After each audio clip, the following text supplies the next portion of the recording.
It's Wake Up Wyoming with Glenn Woods. Sunday.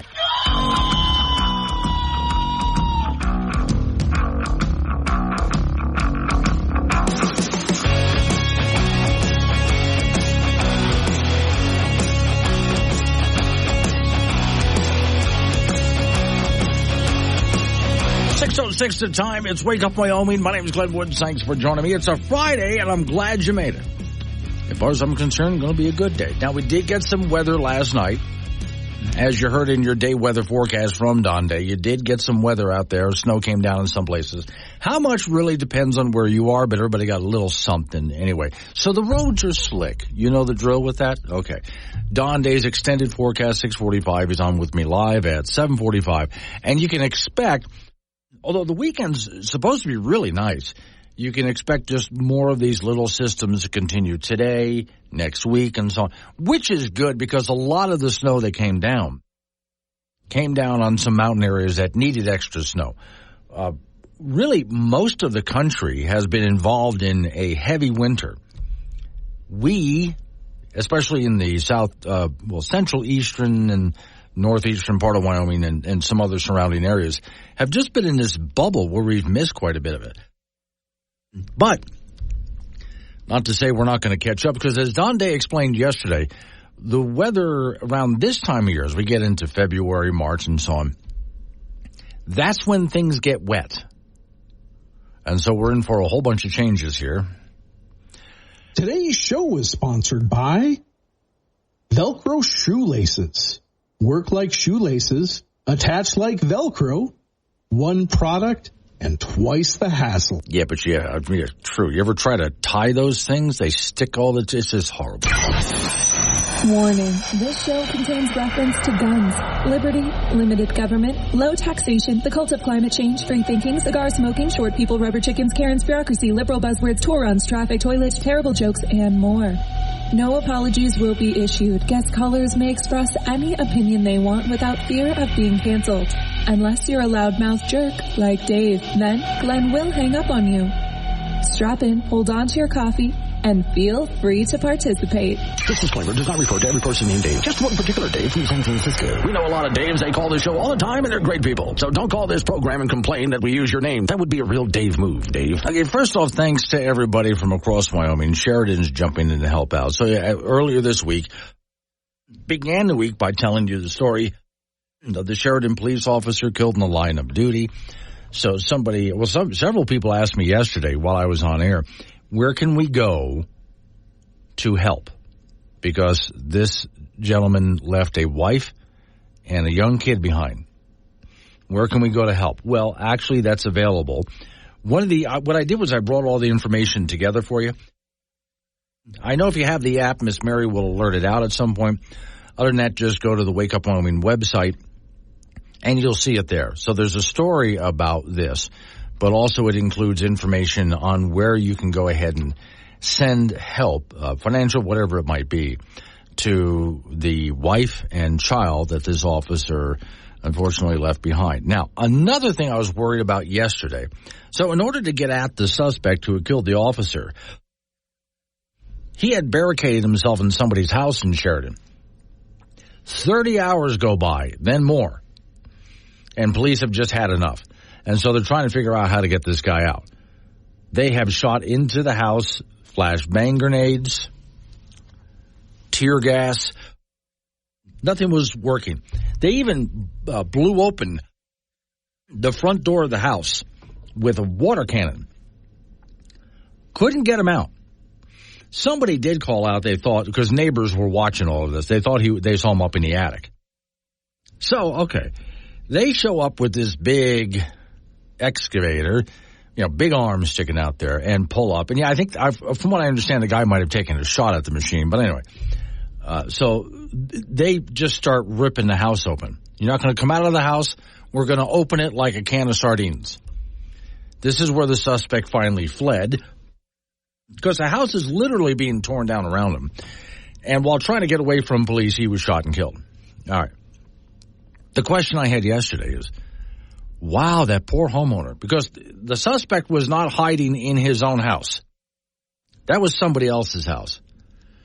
That poor homeowner, what now? When you look at the condition of the house, wow, they tore it up. I mean, they really opened that sucker up. Who pays for that? The police department going to pay for that? City going to pay for that?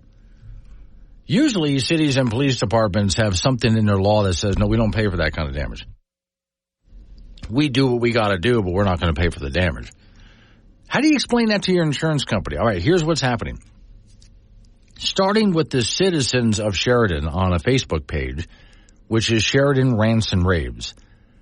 You go there, and there are people meeting up. They're talking with contractors. They're having meetings. They're raising money. So this will help.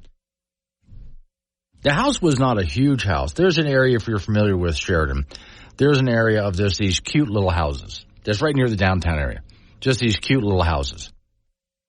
That's what we're talking about here.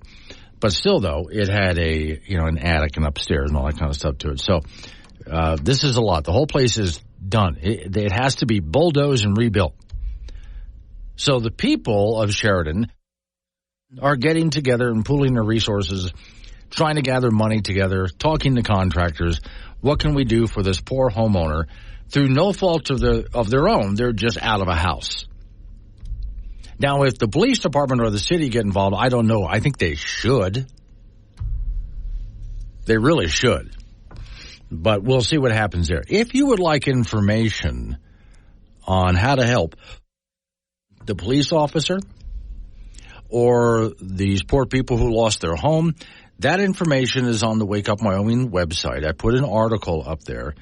You'll see a picture of the police officer and Wyoming rushes to aid family of fallen officer and more is the title I have it at the moment anyway. So you'll be able to just click on that and get all the information that you need to see what kind of help you can offer this family. Glad that they got their suspect, the police did. As far as what tactics they use, I looked at it and thought, okay, I'm not sure. On the one hand, they don't want to go rushing in because if the guy's well-armed, they can rush him, but they're probably going to lose some police officers doing it, so they don't want to do that, right? It's often made me wonder, people can sit back and armchair quarterback and be critical, but what do you do? What do you do in that case? If you're the police chief, if you send your men rushing in, you might lose a couple of them. Okay? The guy's well-armed. And it's really easy to sit back in a position in the shadows of the protection of the house and just start shooting at people who are rushing across the open front yard and backyard and side yards and all that. So it's easy, and that's why this police officer was killed in the first place. It's easy to ambush something when, the ambusher is in hiding and the person being ambushed is out in the open. That's easy. Anybody can do that. So if you don't want to put your officers at risk like that, then what do you do? And after a 30-hour standoff, dear Lord. Now, I've seen in some police departments, they've stood off a lot longer than that. They just waited because sooner or later, the person's going to run out of food. I know typically they shut off, and I don't know what the Sheridan Police Department, I'm not trying to be critical of the Sheridan Police Department. I'm just looking at it thinking, I've often watched situations like this and wondered if I was the police chief, what would I do? Well, shut off the water, that's sure. Shut off the electricity, okay. And oftentimes they keep the lights and noise on to deprive this person of any kind of sleep because that really harms them in being able to function after they've had very little sleep over a period of time. So the food runs out, there's no water, lights and loud noise shining. At what point does this person come out, give up, surrender? What's the case? What do they do? And at what point as a police chief do you finally say, okay, that's enough? That's just enough. Which is what they did in this case when they ordered in the machine to just start ripping open the house. I think the police chief in this case was just saying, that's just enough. Always thought that was an interesting question that I don't have an answer for. It's easy to armchair quarterback it. It really is. Welcome to Woke Radio WOK. Let's look at today's calendar and see what we're offended by. Or you can go outside and play it by ear. Just make sure everybody feels as miserable as you. Got something to say? Call 888-97-WOODS or chat with Glenn on the Wake Up Wyoming mobile app from K2 Radio.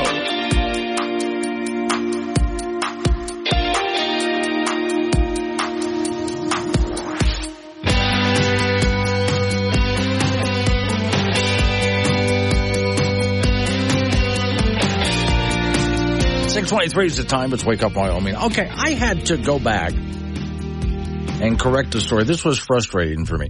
Several people sent me a story. There was a committee in the capital in Wyoming who wanted to have a hearing about carbon sequestration and about climate change. And this time they did something a little bit different. Normally, when there's a hearing about climate change going on, you only hear one point of view. And that would be the point of view that man is causing a climate crisis and CO2 is a pollutant. And you're not allowed to hear any other point of view. If anyone ever expresses another point of view, the media doesn't even mention it unless they want to go ahead and ridicule the guy. And that's very typical. So this committee meeting, which again, several people sent me videos of this meeting. I've posted this, was a meeting where the chair of the committee said, look, if you believe that humans are causing catastrophic climate change and CO2 is a pollutant, don't even bother speaking here. We want to hear from the opposing point of view, the opposing science. Now, I think on one hand, that's a good thing. That's really a good thing. But the bad side is it's confined to that room. Not many people are really going to hear this. I also, in looking at this, again, several people sent me the video of this meeting. But then WyoFile in Wyoming is supposed to be a news organization. I've accused them in the past of being biased. And someone in charge of WyoFile scoffed at me for calling them biased. Well, someone from WyoFile was in this meeting and wrote an article about this, and it was just a liberal hit piece. I mean, really, it was really something. Whoever was writing this article really just hated everybody in the room that had science from the opposing point of view and ridiculed them in the article. It was not a non-biased article. It was a hit piece by WyoFile. So what I did was I sat down and basically wrote a better article where I start by saying usually if there's a discussion on human-caused climate change, only those who believe in it are allowed to speak. Those who think we are in a human-caused crisis due to CO2 emissions have had an unfair advantage with today's media coverage. The opposing science was heard at a committee meeting at the Wyoming State Capitol. And then I go into what these people had to say. Then Governor Gordon disagreed with this, and he had some response to it. I put what Governor Gordon had to say, plus a link to the video so you can watch the meeting. And prominent in the meeting was a group called the CO2 Coalition, which is a group that I follow. They're basically the opposing science on this. All right, so if you want to see what this was about, with both pro and con on this, and it's not filled with, dear Lord, again, WyoFile, their reporter, wrote a hardcore hit piece. This person was hating everybody in that room, and it showed, and they weren't holding back. Now, to be fair about what I do here, just so you know, this is opinion talk radio, where it's not just my opinion, it's yours. So what I do is I get on the air, and I start the conversation by telling you what I think. And then you're allowed to call in and tell me what you think and tell me why I'm wrong. I only have two rules. One, don't be vulgar. Two, don't be a jerk. Other than that, you can call in and tell me why you think I'm wrong, and we have an open conversation. So you see, I'm being very honest and open about what happens on this program. You're hearing my opinion. I want to hear yours. WyoFile sells itself as a non-biased news organization. And yet they're not. And I've said that many times about them. They are hardcore leftists. And again, when I've called them out on it, we're not leftist, we're not leftist liberal. Really? Then what was that hit piece that you put up there about this committee meeting? Because that certainly was leftist. Now, if you want to know what was actually said, not only do I do a bit of a recap on the story that I put up on the Wake Up Wyoming site, but I also include the video of the meeting, so you can just go ahead and hear what was said during this committee meeting. My only complaint about the meeting itself, the only thing I didn't like is, again, this was done with very few people in the room, and even though what was said I thought was really good, most people will never hear it because it was a small committee meeting room in Wyoming. And what little news media was there was, if they reported on it at all, and most media outlets didn't even touch it, but if they did, the one that did do it, of course, writes a hit piece. So, yeah, we're having a fair discussion about this, aren't we, right? Sure we are. Coming up on 6:30, local news coming your way right after local news update on your weather forecast. 888-97 Woods, the phone number. That's 888-97-WOODS. You can talk about what I'm talking about or change the subject because I'm feeling just good about that today. I mean, just go for it. Let's Wake Up Wyoming.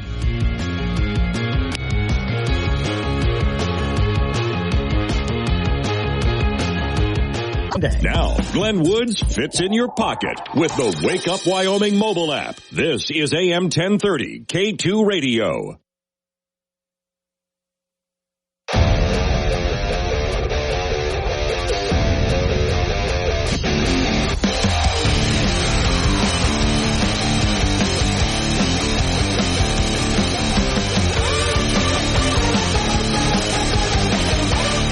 .36 the time. It's Wake Up Wyoming. Actually, Miss Mary, I'm going to continue the discussion that you and I were just having. I had another story up here, but I'm just going to put it aside for a moment. So what I was saying earlier was there was this meeting that took place at the state capitol where, in this case, we always get to hear what the climate alarmists have to say. We rarely get to hear the science from the other side. And when they do speak up, either what they say is repressed, so you don't get to hear it, or they're ridiculed. All right, so here was a chance during a Wyoming committee meeting where they said, we're just going to hear from the opposing side. We want to hear what they have to say. They can go ahead and prove their point, bring the science and so on, and show us what you got. Now, again, my problem with this was there weren't many people in the room. And then when Wildfile goes to write a story, it's a hit piece. Now, here's a conversation Ms. Mary and I were having, which I was generally talking about on the air. Let's take a look at what I do on this program here. This is Opinion Talk Radio. So what I do as your host is I'm more of a libertarian thinker. Not totally libertarian, I call it libertarian-ish. I most agree with that point of view. Not everything, but most of it. Okay, so I get on the air and I tell you what I think. The whole point is to start a discussion, and that's when we open up the phones. 2 rules. Don't be a jerk. Don't be vulgar. Other than that, I want you to call me and tell me what you think. And I actually do enjoy it when people are disagreeing with me and tell me why they think I'm wrong. And if they're good enough at it, they get to stay on the air longer. The only people I hang up on, well, just one so far. Dave from San Francisco. And that's because Dave is an obnoxious jerk. And so he doesn't last long. He's a condescending, obnoxious jerk. And he lies. So I just hang up on him. Okay. When Wildfile, and I have had occasion to drop them a note or two and heard back from the guy who manages, I guess, Wildfile. And we're a non-biased news organization. No, you're not. And all I ask is that you just do one of 2 things. This is all you have to do, one of 2 things.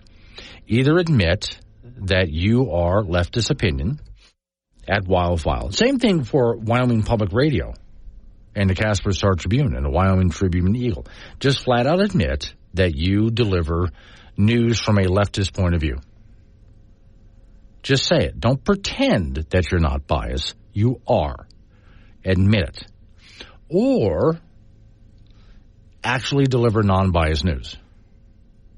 Do one or the other. Because right now you're making liars out of yourself. All right, that article from Wildfire was a total hit piece. A leftist propaganda hit piece. It was disgusting. Now, I mean that. It was really disgusting. And then they claimed to be a non-biased news organization. That's not what non-biased looks like.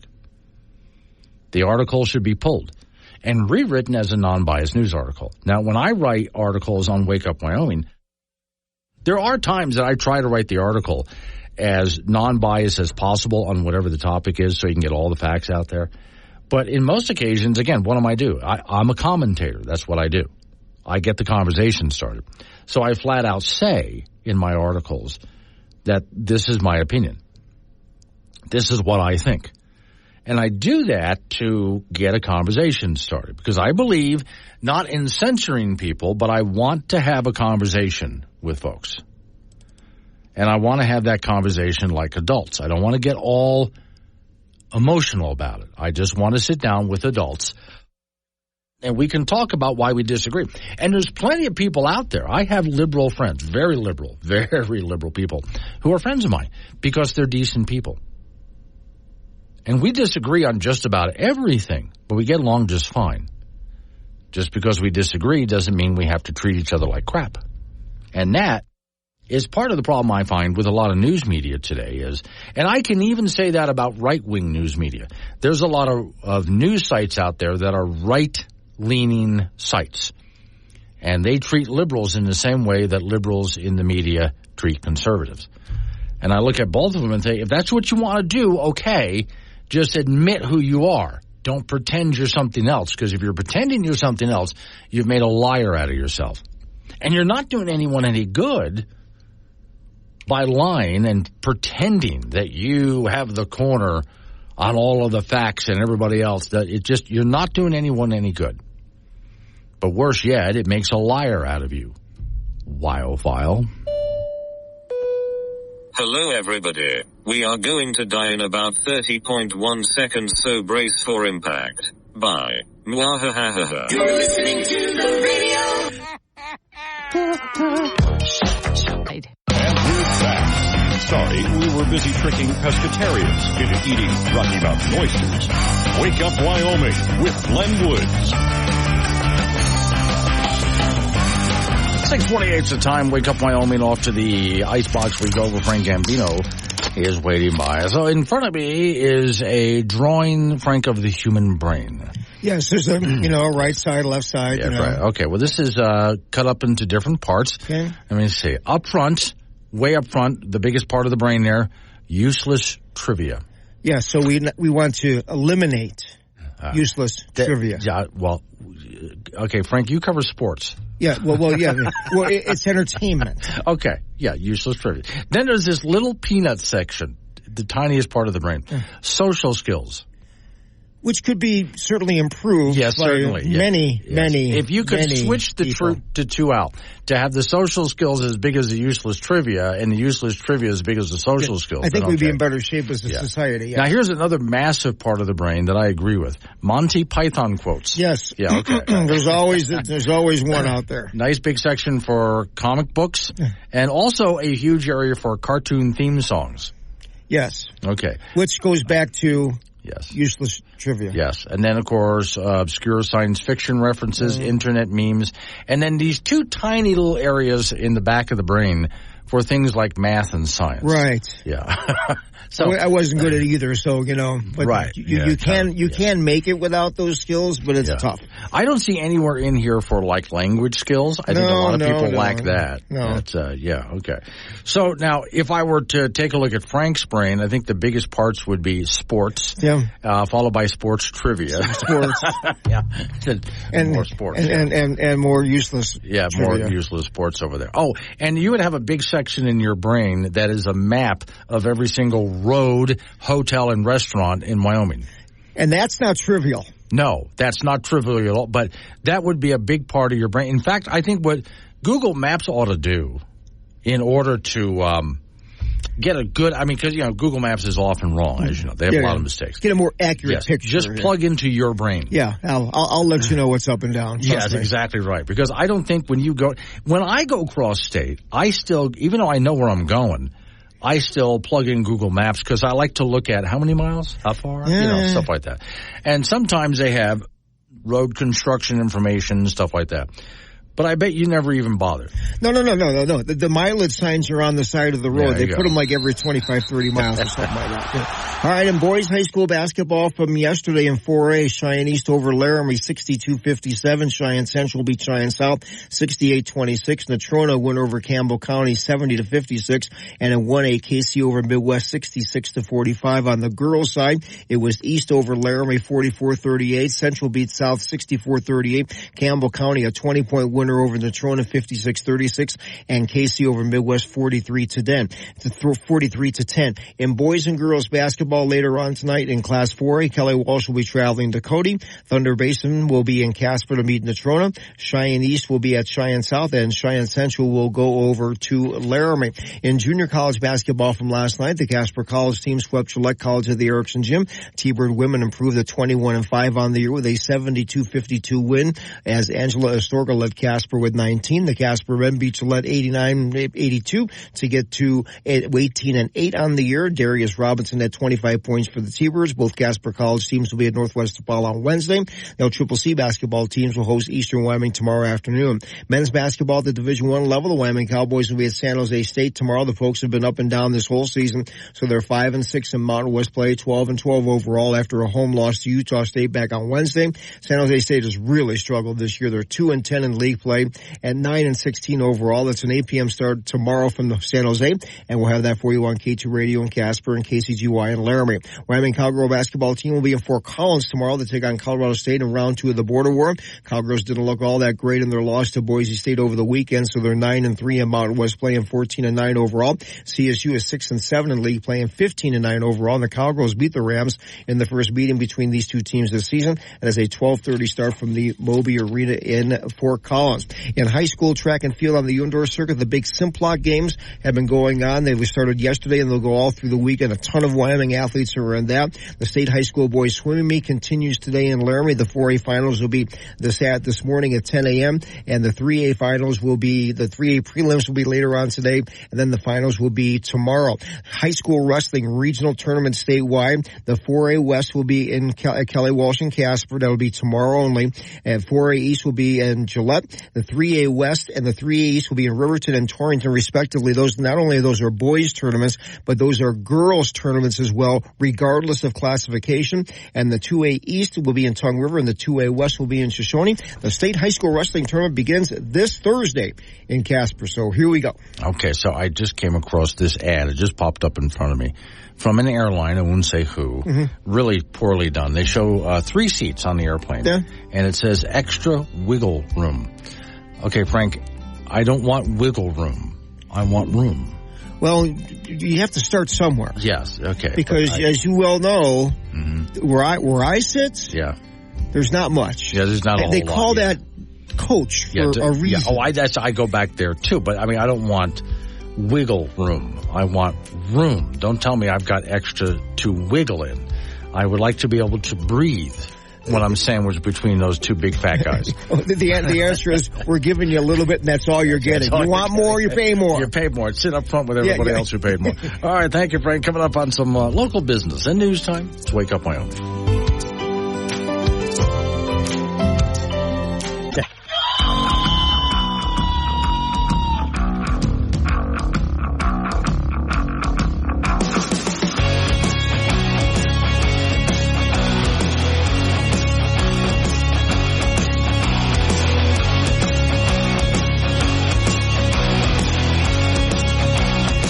6 the time. It's a Friday. It's Wake Up Wyoming. My name is Glenn Woods. Thanks for joining me. So, okay, 888-97 was the phone number. That's 888-97. WOODS. I got some things I want to talk about. But at any time, you can either join me in that conversation or interrupt me and change the subject.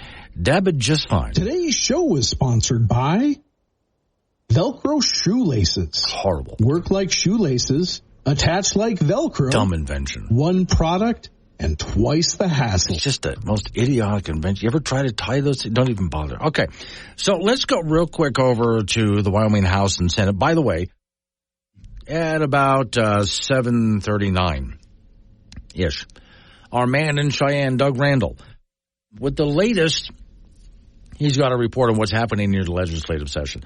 So let's go to the Wyoming Freedom Caucus. Right away, when I take a look at the picture that they have on Cowboy State Daily, one of the two representatives talking is Janet Ward. I'm looking at her from back of her head there. This is a woman who's got all gray hair. It's all gone gray. But it looks good on her. The way she has it, it just looks good. So my mom did that. My mom did a real salt and pepper look when she got older. Looks good. Janet Ward is my representative, and I remember when she was running for office, I'm at home. Now, my day ends long before yours does because I get here so early. I get here at like a little after 2 in the morning. So it's about maybe like a little after 5 o'clock in the afternoon, and I get a knock on my door, and I'm already in my little pajamas and all that. I am just looking horrible. I'm ready to go to bed. And there's this woman telling me that she's running as a representative in our district. And I'm looking at myself going, really, Glenn? And this is how there's this lovely lady at the door, and just all right. And she laughed about that later and told me, yeah, don't worry about it. I said, I know, don't worry about it, but I mean, it's not how you want to present yourself when someone knocks at the door. Anyway, here's the story. On Thursday, the Freedom Caucus put together a press release calling out 19 Wyoming House Republicans who voted against Casper Republican State Representative Janet Ward's What is a Woman Act. Now, here's what I'd like to know what you think about this. I'm just going to go ahead and read the story from Cowboy State Daily. There's 2 ways you can get in. One, some people are like Dave in Torrington, Ida John in Granite Canyon, people like that are sending me notes by text. You open up the Wake Up Wyoming app, which is free to download at your app store, and just hit chat and send me a text. Or 888-97-WOODS is the phone number, 888-97-WOODS. So here's what the story says. House Bill 50 would have defined people's gender as male or female by their biology at birth. Now, what I would have said, actually, by their biology at conception, because that's when that's decided, at conception. But they say at birth. Okay. Under Wyoming law, and precluded special accommodations for people who identify otherwise, among other things, House Bill 50 would have required people to use bathrooms or locker rooms or facilities as determined by their biological gender at birth. Quote, today's 20 so-called Republicans in the Wyoming House voted to kill the bill to provide legal biological definitions to male and female. The Freedom Caucus wrote in its Thursday press release, although the Freedom Caucus pointed to the 20 Republicans who didn't vote for the bill. Their actual total was 19, the story says. And in the press release, they listed those caucus members there. All right, now, what the bill does. So under the legal definition of female gender would be defined as a person whose biological reproductive system is developed to produce ova and or otherwise exhibits XX chromosomes and does not exhibit the Y chromosome. The male gender would be restricted to a person whose biological reproductive system is developed to fertilize the ova of a female and who exhibits XY chromosomes. Okay. So, quote, it gives dignity to womanhood and protects it, says Ward on the floor.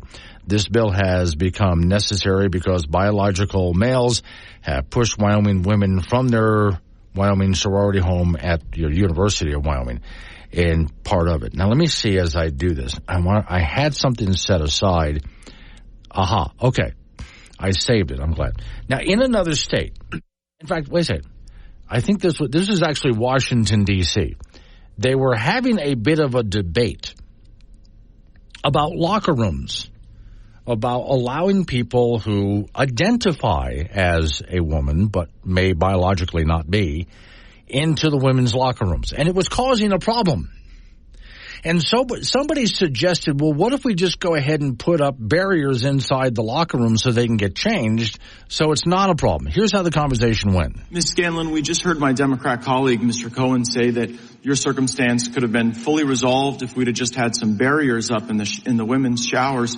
Do you think that that's a sufficient way to resolve what we're dealing with here? I think by Representative Cohen admitting that we need barriers acknowledges there are biological differences between men and women. And by acknowledging that we need to have private spaces that are separate from each other, why can't we just use the locker rooms that we've always used, the men's and the women's? If you're acknowledging that we need protection and privacy from these men, then you're acknowledging that the locker rooms we've always used are the correct ones. Okay, so interesting argument there. Let's see. Wild transplant in Cheyenne. I'm with Janet. If we plan on staying a red state, some of these representatives have got to go. Okay, so let's see. Larson said Ward's bill was too narrowly tailored to the sorority situation. He said, I feel like it doesn't do what she thinks it's going to do. I think it's a move to try to address the sorority issue. The sorority is a private association. They can do whatever they want to do. So that's part of the objections to that. Now, the story goes on again. I'm reading from Cowboy State Daily. I also wonder, I don't know this, but I also kind of wondered out loud to myself, because I was talking to myself, and I wondered, well, was it also killed just because it's a budget session? And this often happens. Just to be fair to those people who didn't vote for the bill. And that doesn't mean they voted no. They may not have voted at all. It depends. The way this works in a budget session, and this is what I agree with in the state of Wyoming, every other year they're allowed to pass laws. This year is supposed to be a budget session, not a law-passing session. That prevents our legislative body from passing too many laws.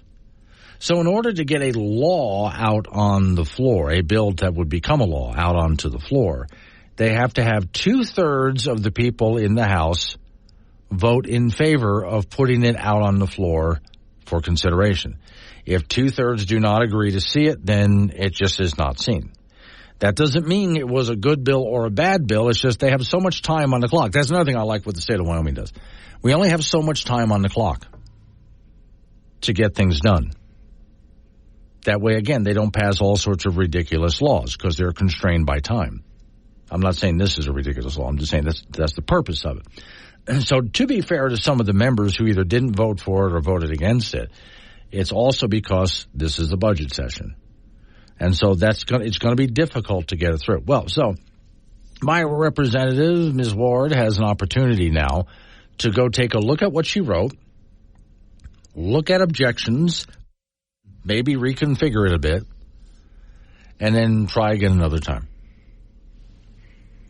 7:15, Wake Up Wyoming. The North American Karen, a wild beast that's dangerous alone but deadly in numbers. When gathered together, they form what is known as a homeowners association. This HOA peruses the gated community on the hunt for a vulnerable manager. But today, their vulnerability will be exposed. A Tyrannus homeboy sapien. The Karens freeze and huddle together in fear. Their phones on video mode, at the ready to call for help from their closest friend of the jungle, the security officesaurus. But the harmless Tyrannus goes about his business, paying little attention to the Karens. But it's too late. The Karens have already been frightened. They turn and make their escape.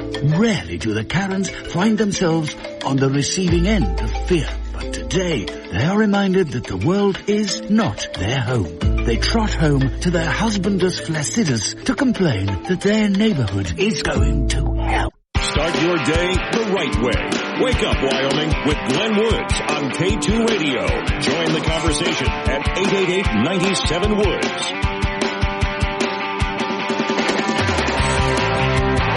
7:21 is the time. Wake Up Wyoming. So Mike in Casper writes me this note. Okay, Mr. Ice Boat Guy, way too much fun. Looks like fun. So here's what he's talking about. Again, Miss Mary will alert this out if you have the Wake Up Wyoming app on your phone, but other than that, you can go to the Wake Up Wyoming website to look it up. So last weekend, a friend of mine from Cheyenne, Sherry, she owns T. Joe's Restaurant, right? She gets a hold of me and says, hey, I got this opportunity. In Glendo, there's a man named Mike Cushman. 307 Airboat Adventures is his company. So he got an airboat. Now, when I think airboat, I tend to think of, like, I grew up close to the Everglades, so I've been on airboats before. They're just so much fun. So picture a flat-bottom boat. It's got a big fan in the back, and the fan, it's got a couple of rudders behind the fan for steering. The pilot usually sits way up high back there, and the passengers sit down in the boat. And because it's flat bottom and the propulsion system is way up above, it's not underneath in the water where it can get all clogged up. It's way up above. And that thing doesn't care where you want to go. You want to go over land? It'll do it. It'll go over land. It'll just slide over land. Want to go over muck or marsh or water, whatever. It'll do it. It just slides over it. All you got to do is steer using the rudders, because of the fan blasting all that air, that's what you're steering, right? What about an airboat in Wyoming on ice? Right. That's what Mark is doing in Glendo. So now this airboat's configured a little bit different. Big fan on the back, right? But the front of it takes multiple rows of seats, and it looks more like a regular boat in that sense, although the bottom is flatter. So it can go across things in a flatter way. Not completely flat like a traditional airboat in the Everglades, but it's a much flatter bottom. He also has some, it's beefed up on the bottom so he can slide across ice. So you get inside, and he zips everything closed, so it's enclosed inside. So it didn't matter what the temperature was. We were all cozy inside. And he takes across Glendo. He just takes us out across Glendo. At first, by the boat ramp, we were in the water. But then, as he throttles forward, we get up onto the ice. And now that we're sliding across the ice being powered by this big fan behind us, he decides to do some 360s. Now, you might think, oh, my God, 360s. Trust me, it's fun. The boat is designed to slide around like that. So it's okay. He's not going to tip the boat. So we're sliding around doing 360s. Now, what's fun about this is the way he wants to stop the boat. See, this doesn't have brakes. The throttle is literally a foot pedal, just like your gasoline in your car. It's on his right foot. The steering is, there's one stick on his left hand. And the forward is to make a right turn, back is to make a left turn. That's it. So how do you stop? Well, you spin the boat around to do a 180 and then floor it. And now that the boat is going backwards and you floored it and the fan is engaged full, it'll stop. See what I mean? Okay. So we're having fun with this. At some point, as we're banging around out there, he stops and looks at me and says, you want to try it? My yes probably came out before he finished asking the question. So I got a chance to do this too. Now, if you want to see what this looks like, the story is up on the Wake Up Wyoming website. Okay. Wow, was that a good time. With a video, by the way. So there's a whole video shot with it of the trip. We got stuck on the ice, by the way. When I got done, so first off, when he handed the boat over to me, the boat, there's all that weight. The boat weighs a bit. There's all of the passengers inside, and then there's the big engine on the back. So the boat settled a bit into the ice, and then because we're scooting across the ice, that's making like a mist. That freezes to the ice, so we got stuck. Okay. When I first went to take off, you'll see that I got stuck. He showed me how to get out of it. When we switched off and he took the controls again, he had to get out of the boat. He got out of the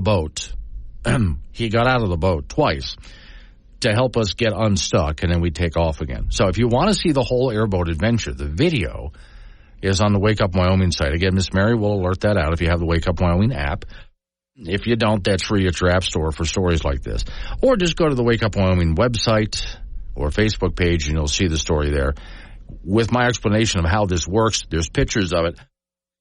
But there's also the video, which quite a few people have watched already. Then there's information on how to get a hold of 307 Airboat Adventures, including his Facebook page. And you can go ahead and book this. Mike Cushman is the gentleman's name. He does listen to this program. We had a nice little chat about that. And thanks for being a listener, Mike. And thanks for that adventure. And I think I'm getting some friends together to go out and do that again.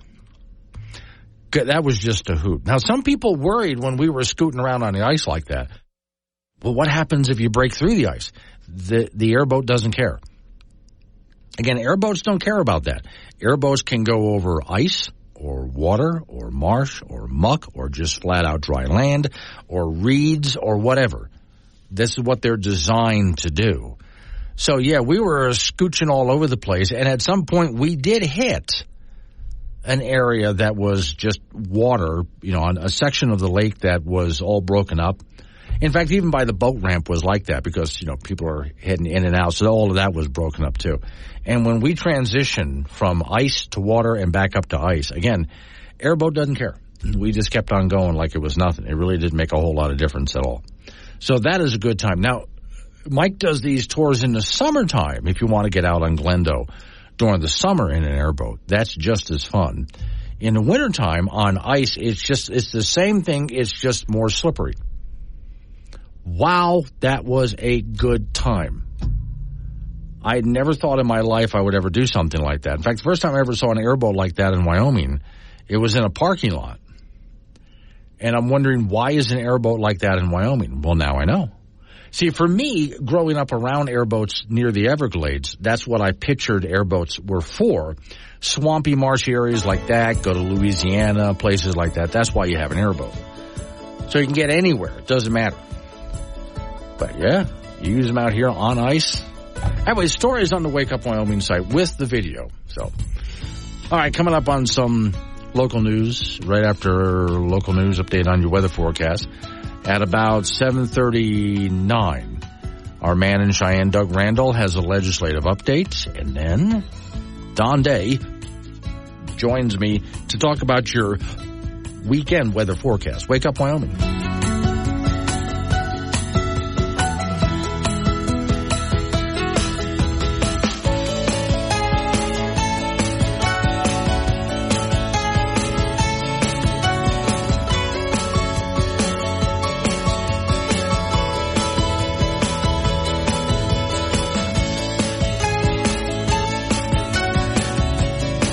'Sunday. Honestly, he's just happy to be here.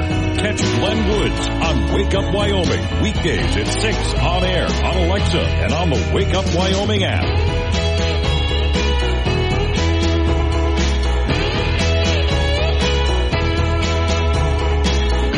7:36 the time. It's Wake Up Wyoming. All right, so, I'm sorry, are you eating breakfast? If you're eating breakfast, just push it in front of you for just aside for a minute. Sorry about this. Scientists invent new hybrid food by growing beef inside of grains of rice. Yeah. Okay.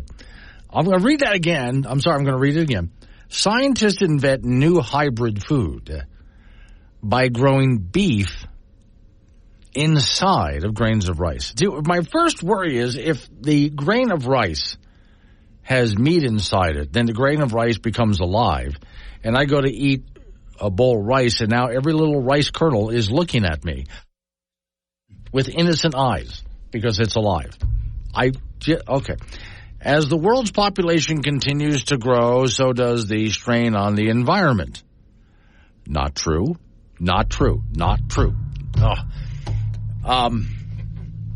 As the world population has grown, we have figured out how to farm and get more out of it on less land, which is better for the environment. Okay. Not least among these stresses is food production, especially vast swaths of land and water required for cultivating livestock. Still, in its infancy, lab-cultured meat could be one means of erasing the pressure. No, it won't. I can get into why, but no, it's not going to, because now you just put that pressure somewhere else. Scientists have found an innovative way. They've managed a new hybrid food consisting of cells of bovine fat and muscle growing inside of grains of rice. The result resembles a strange combination of meat, mince, and rice in a pink, sticky grain. Oh, God. That just sounds so appetizing, doesn't it? But according to a team led by biomolecular engineering at it's a Japanese university, and the mashup is rich in nutrition, and although a little labor-intensive to produce now, could be less one day. Quote, imagine obtaining nutrients we need, all the nutrients we need, from one cell-cultured rice protein. God's sake, just stop it. Wake up Len Woods. Make your voice heard at 888-97 Woods. This is AM 1030 K2 Radio. Cholesterol. What? Cholesterol. It clogs up your arteries. Eating even just one egg can dramatically increase your chance of heart attack. Don't eat eggs. Oh my God. Thank you. You're welcome. Godspeed. Well, I guess I better take those eggs. Wait! Stop! You're back! Yeah. We were wrong about the eggs. How? Well, it turns out there's two types of cholesterol. There's good cholesterol and bad cholesterol, and eggs actually have both. So you can eat eggs, but just don't eat the egg yolks. So stick with the egg whites. Yes, thank you. Yeah. Godspeed. Wait! We were wrong about the eggs. Again? Yeah, okay, so it turns out that the amount of cholesterol in a food doesn't actually affect how much cholesterol ends up in your blood. The eggs are probably fine. In fact, we sort of don't even know what cholesterol is. But the steak! You can't eat the steak! Why not? Turns out that red meat increases your chance of heart attack. You have to cut out red meat. So no steak! Godspeed. Wait! We were wrong about the steak. It's the toast. Man was not meant to eat bread. What do you mean man was not meant to eat bread? Well, if you think about it, human beings should really only be eating what our Paleolithic ancestors ate. So, therefore, no bread, no toast. How do you know what our Paleolithic ancestors ate? Well, we just have to guess, right? I mean, we don't have any way of knowing. Whew. Okay. They are not doing well. I don't know what we were thinking. If anything, we should all be eating a lot more bread. Jeez. So I guess just ignore everything I've said and exercise. Exercise, okay. Yeah, you guys could probably use it. You've been just sitting here for the last 35 years. It's been 5 minutes. Right. Time travel. Turns out it's genetic. Doesn't matter whether you exercise or what you eat. I'm sorry I ruined your meal. Do you want some eggs? I'd love some. 7:44 is the time. It's Wake Up Wyoming. That sound you're hearing is me calling Don Day, who's now on the line with us. Okay, Don, I got some snow yesterday, which was a little bit more than I expected, but nothing bad. Just made everything as slick as a 5-year-old's booger at the tip of his finger. And today we're getting some more right about now. So Friday is going to be how snowy for people out there? Well, it's going to be a very wintry day, especially for the central and the south. That's where the action's going to be. The snow, while there'll be still some left up north, that's tapering off because what we have is a band of light to moderate snow that goes basically from the west to east, from eastern Idaho through the state into western Nebraska and western South Dakota. It's just slowly migrating to the south. So what we'll have is the weather in the central Wyoming, where it's snowy now, move into the I-80 corridor here later this morning. And then by tomorrow morning, it'll all be south of us into Colorado and moving away. So we're going to have a wintry weather pattern in the central and south all day today. And it's just enough, as you mentioned. It's not a lot, but it's just enough to make things really slick out there. And that's how it's going to go today and tonight. Travel weather does get a lot better tomorrow. Now, as I heard in yesterday's forecast, that's really good news for some of the higher elevations that's been needing the snow, Laramie Range, Black Hills. Yeah, the Laramie Range is going to see some good snow today. 45 inches of snow has fallen at the Jackson Hole ski area in the last 3 days, and they've had to close Teton Pass for avalanche control. Oh, okay. So there you go. You know, there's that better moisture going into the high country that we've been needing. Now, for those people who are saying, well, there goes the weekend, doesn't look that way, though. Actually, Saturday, Sunday look nice. Yeah, tomorrow in particular, I do expect the wind to pick up Sunday. There's a little system coming through. But tomorrow, if there was a day to say, grab the skis, put the snowmobiles, hook them up to the truck, that's the day tomorrow to do it. Yeah. Because we don't have a lot of wind. We'll have fresh snow on the ground, especially up into the mountains. The sun will be out. Is it going to be super warm? No, it's going to be pretty chilly. But if the wind isn't blowing and the sun's out, it's going to be a pretty good Well, it's going to be warmer than today for sure. Exactly. Okay. Now, we get into next week. Is it rinse and repeat with these little systems coming through? Yeah, we're going to see temperatures rebound Sunday through Tuesday. We're going to have a little bit of wind, but have a nice rebound. Then towards the middle of next week, we're going to have somewhat of a similar situation where a Canadian cold front and a Pacific system may team up to bring parts of Wyoming a snow chance in that Wednesday, Thursday time frame. So that's the next system that we're keeping an eye on. All right. Don, have a great weekend. Don Day with day weather. Okay, well, that just goes to show you that all that snow that you've been worried about. And there have been some people worried about that in the Black Hills and up in Bighorns and so on. Well, we're slowly catching up. It's nice it's not coming all at once. Off we go to the ice box where Frank Gambino is waiting by. Frank, I'm sorry you missed the car chase. Where was it at? Okay, well, Los Angeles, of course. Well, I'll say this, the TV stations do a really nice job covering that. All right. They are those helicopter guys, and there's not just one, there's 3 or 4. Oh, yeah. They've got to watch out for themselves, right. And then they're totally on that guy. Oh, yeah. Now, what's always fun to watch is they've gotten so good at this, it's like watching NASCAR. Yeah. Because they bring out special commentators who can tell you blow by blow. Mm-hmm. And they also have laid out, they have, just like in football, when they lay out a line, like here's the line for this down, whatever they do the same thing. Just show you what the street names are, what speed they're going, just like in NASCAR.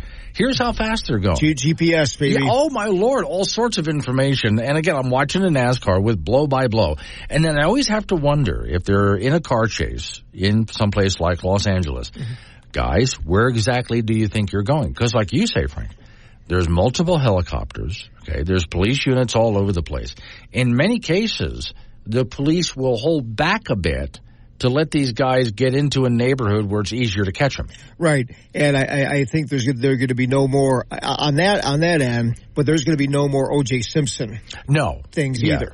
They are not going to ever allow that again. 20 miles an hour down the interstate or something like that. No. So I watched this guy. He was being chased for quite a bit. Very few cops to be seen, but now and then he would speed up because he would see one. And they were just sort of trying to steer him to an area where he got boxed in. Then, okay, now just let me ask you, Frank, let's imagine you're being chased by the police for some reason, right? Okay, yeah. Okay, there's like 3 or 4 helicopters overhead. There's drones and police cars and police officers and police dogs all over the place. At what point do you finally just decide, I guess I'm not going anywhere? They may never decide. Yeah.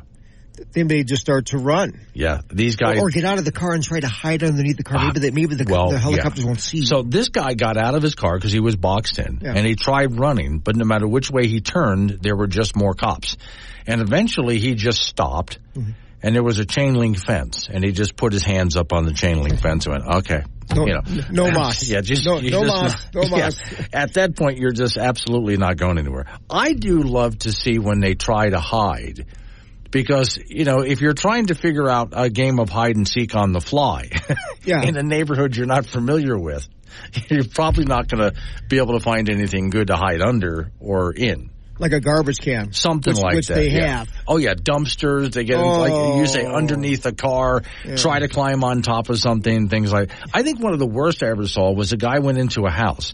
And he went into a bedroom where there was only a mattress on the floor, nothing else. Mm-hmm. So he put himself under the mattress. Now, of course, this doesn't work because the mattress is sitting up off the ground now. Yeah. With his feet sticking out of the bottom. Say, officer, I'm not here. No, just close your eyes, officer. I'm not here. Alrighty, in boys high school basketball from last night, Cheyenne East over Laramie 62-57. Central defeated South 68-26. Natrona over Campbell County 70-56. And KC over Midwest 66-45. On the girls' side from yesterday, in 4A, Cheyenne East over Laramie 44-38. Central down South 64-38. Campbell County over Natrona 56-36. And KC beat Midwest 43-10. In boys and girls high school basketball tonight in 4A, Kelly Walsh will be over in Cody. Thunder Basin goes to Casper to meet Natrona. Cheyenne East will be at Cheyenne South, and Cheyenne Central will be at Laramie. Now, also in junior college basketball from last night, the Casper College team swept Gillette College at the Erickson Gym. The T-Bird women improved to 21-5 with a 72-52 win as Angela Estorga led Casper with 19. The Casper men beat Gillette 89-82 to get to 18-8 on the year. Darius Robinson with 25 for the Birds. Both the Casper College teams will be at Northwest DePaul on Wednesday. The LCCC basketball teams will host Eastern Wyoming tomorrow afternoon. Men's college basketball at the Division I level. The Wyoming Cowboys will be at San Jose State tomorrow. The folks have been up and down the whole season, so they're 5-6 in Mountain West play, 12-12 overall after a home loss to Utah State back on Wednesday. San Jose State has struggled this year at 2-10 in league play, 9-1 overall. That's an 8 p.m. start on Saturday from San Jose. We'll have that for you on K2 Radio in Casper and KCGY in Laramie. Wyoming Cowgirl basketball team will be in Fort Collins tomorrow afternoon to take on Colorado State in round 2 of the Border War.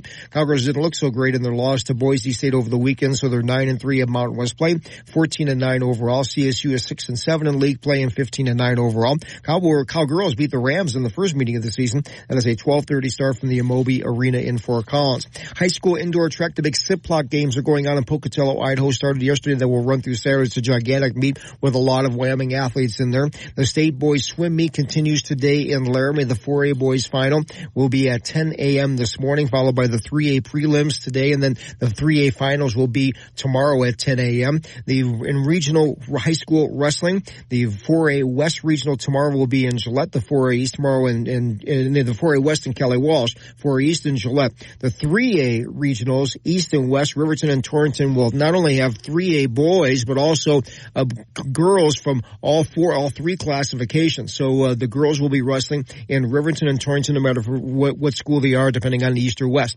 And the 2A East regional will be at Tongue River, and the 2A West regional will be in Shoshone. The state high school wrestling tournament begins on Thursday at the Ford Center in Casper. So now today is not a good day for you to travel anywhere. No, I may attempt it tomorrow. Yeah, tomorrow. I was thinking about it. You know, I just popped my head outside. Yeah. Like 5 minutes ago. Right. What happened? It's not a good day to do it today. It's just really slick out there. As I described to Don Day, as slick as a ball of snot on the tip of a 5-year-old swimmer. And that is slick. Yes, that is really slick. Now, but tomorrow, though, is there anywhere you're going? I'm going to try Riverton. Okay. If that's a possibility. I think tomorrow will be better. Today. Yeah. You know. Yeah. Well, and also, what time do you need to be there in Riverton? Well, sometime in the morning. Oh, okay. Well, so there, you want the sun to come on down and warm things up and all of that, Frank. So. Well, maybe I should just warm up the car and go real slow. Yeah, there you go. And then the really heat slow. from the underneath will okay. You know. It's Wake Up Wyoming.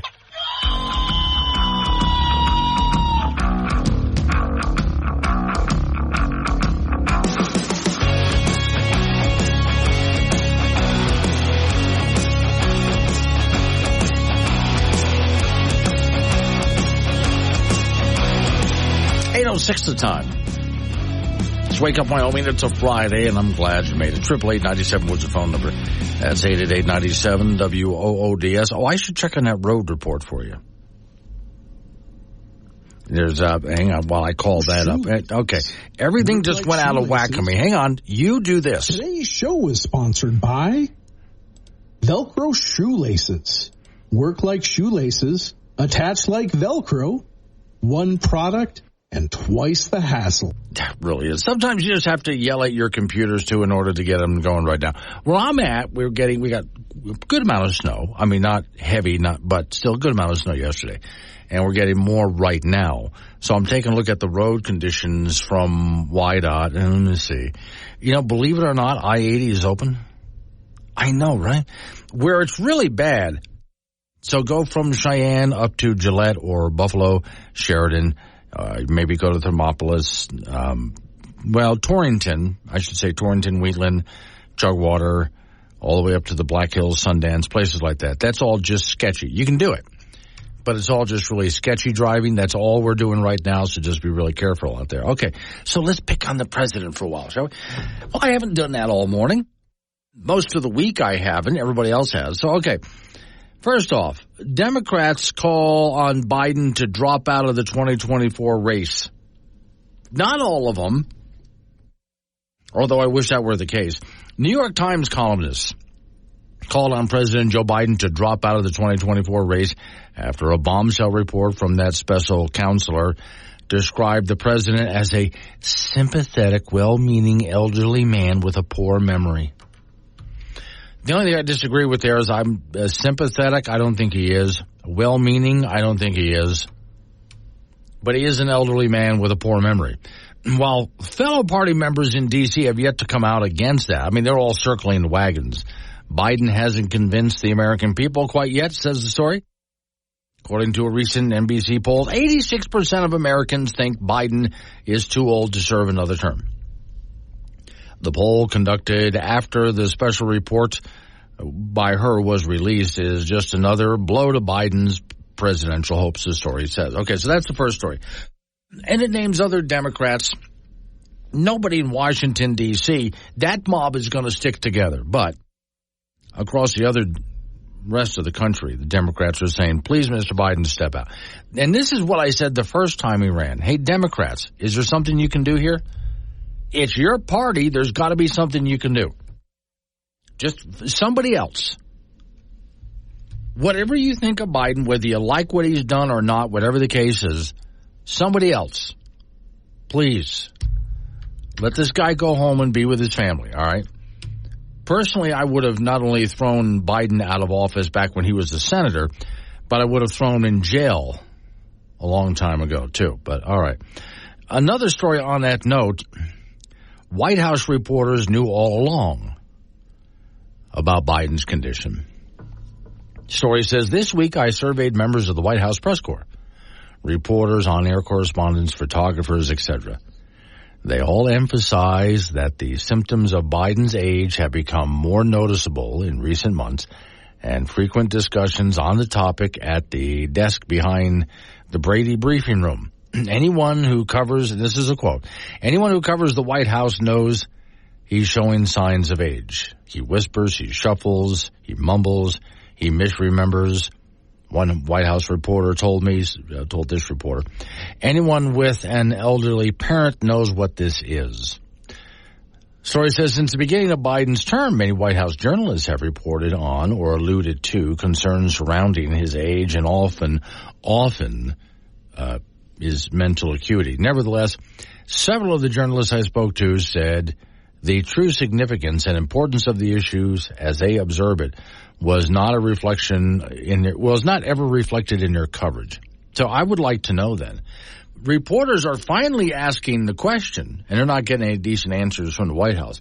They're finally starting to question it. They should have been doing so all along and putting it in their stories all along. Instead, they just let it slip. Now, you can go ahead and theorize as to why. I can say part of the reason is that most of these reporters are Democrats, too, and they're also going to circle the wagons around their guy, no matter what. But at some point, they have to look at this and go, we just can't do this. I mean, I would like to say to Democrats, I know you want to defend your guy. I get that. In this case, you got to think about what's good for the country. And right away, if I say something like that, the Democrats go, well, Trump, because Trump, we're not talking Trump. We can deal with Trump at another time. Right now, we're talking about Biden. Let's focus here. This is about Biden. And he shouldn't be in office. All right. Now, I can go ahead and list all sorts of other reasons why not. I would have thrown him out of office a long time ago, before he was even president, and put him in jail. Before he was ever even president, he should have been in jail. But that's another story. Right now, I'm just focused on, take a look at his condition. He's in no condition to run the White House now, and he certainly won't be able to make it through the next 4 years. With that in mind, again, forget Trump, forget everything else. There's no way this guy's going to make it another 4 years being able to run things. He can't even run it now. So please, Democrats, go find somebody else. Okay? Pick somebody. Do something here. It's your party. You can do what you want. All right. One more, though. Speaking of arresting and so on. FBI informant has been charged with giving false information about Hunter Biden in 2020. Special counsel David Weiss was charged on an FBI informant with giving of false information after he alleged that Joe Biden and Hunter Biden were paid millions in exchange for helping to fire the Ukrainian prosecutor who was investigating the Ukrainian energy firm. This is years ago. A man is charged with making false statements and creating a false and fictitious record during FBI interviews. So prosecutors say he was arrested at the Harry Reid International Airport. Oh, that's fitting. That he was arrested at the Harry Reid International Airport. And if you don't know why that's funny, you're just young. They're in Las Vegas, Nevada, Wednesday after a grand jury returned the indictment. He appeared in court in Las Vegas later on Thursday, where he did not enter any kind of a plea, according to the Associated Press. The judge ordered the courtroom to clear after a federal public defender requested a closed hearing. According to the indictment, he gave false and derogatory information to the FBI, again, regarding this whole thing. Now, if you've been following this with Sean Hannity and Glenn Beck and people like that, then you know where this can go. It can be really bad for the president. In this case, now, it's funny for me to hear. So in this case, if you were to turn to Republicans and ask them about any trouble that Trump is in, and I know there's a lot of false allegations against Trump, but they will circle the wagons and defend their guy no matter what. And the Democrats do the same thing with Biden. They circle the wagons and defend their guy absolutely no matter what. In both cases, I personally would like either party, both parties, to just stop for a minute and assess the whole thing and go, okay, is there something else we can do here? I know for you Trump supporters, well, what's wrong with this kind of guy? No, just stop for a minute. Is there just something else we can do here? Because both of these guys are involved in so many different lawsuits and messes and, boy, I'd rather have much more of a clean slate running for this office of president from both parties than all of the swirl of controversy that we have around these guys right now. There's got to be a way these parties can sort of hit the reset button. I don't know how that's done, but you still have time to do it. For I am a sinner in the hands of an angry God. Bloody Mary, full of vodka, blessed are you among cocktails. Pray for me now and at the hour of my death, which I hope is soon. Amen. Yep, there you have it. A new level of crazy. And you heard it here first. This program is intended for immature audiences only. Wake Up Wyoming with Glenn Woods. Weekdays at 6 on air, on Alexa, and 24/7 on the Wake Up Wyoming app.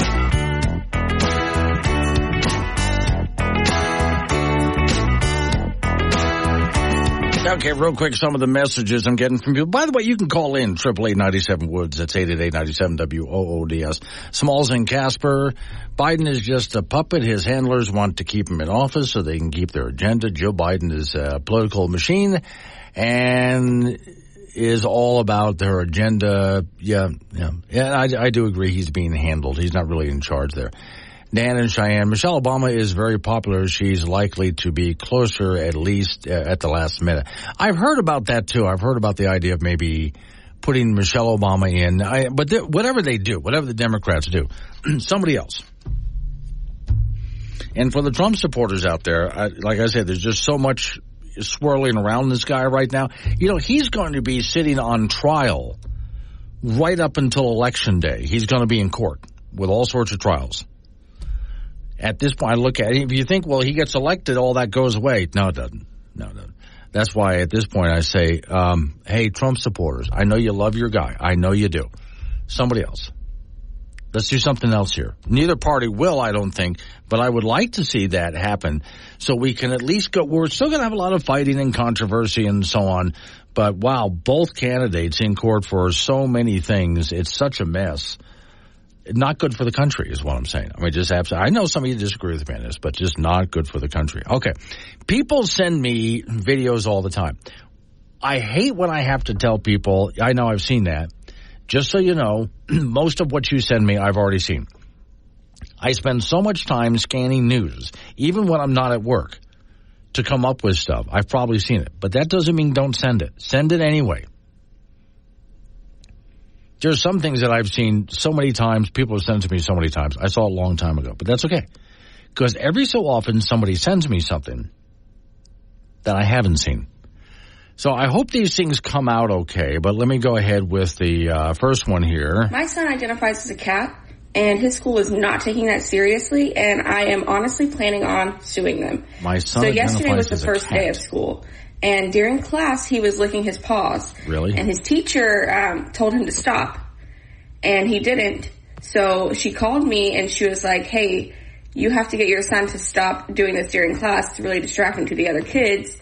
And I was like, I'm not going to tell my son that he can't express himself. I have raised my son to be who he is. And I just think that it's really sad that these schools are trying to indoctrinate children. Oh, God. And, you know, putting them in this mold to make them think that they need to act like a human, whatever that means. That means? He's not a human. He's a cat. Oh, God. Anyway, I am planning on suing them because they don't accommodate for him. And I just want to know if there's any other parents out there that are having this issue, because we can put together a class action. Okay, now pause right there. So she says her son identifies as a cat. Now, when I look at this, I think there's one of two things. Either she's being satirical. I don't know. She's being satirical. She knows her son does not identify as a cat, but she's trying to make a point, which is very likely. Or she's very serious, which is very scary. I don't know. I'll let you go ahead and call that one. The next one. With the last sliver of one of the once mighty glaciers, within the decade, there will be no more snows of Kilimanjaro. Okay, so let me tell you what I'm looking at here. That was Al Gore talking about snow on top of Kilimanjaro. Now I'm looking at a man walking on top of the snows of Kilimanjaro. Kilimanjaro, of course, giant volcano way out in the middle of nowhere there in Africa. And the snow was supposed to disappear. With the last sliver of one of the once mighty glaciers, within the decade, there will be no more snows of Kilimanjaro. I'm going to play that one more time because there's Al Gore saying within the decade, there's going to be no more snow on top of Kilimanjaro. Now, that was 15 years ago. And I'm right now watching a video of a guy walking on top of Kilimanjaro, and there's tons of snow. One more time. Al Gore, ladies and gentlemen. Here's Lonnie with the last sliver of one of the once mighty glaciers.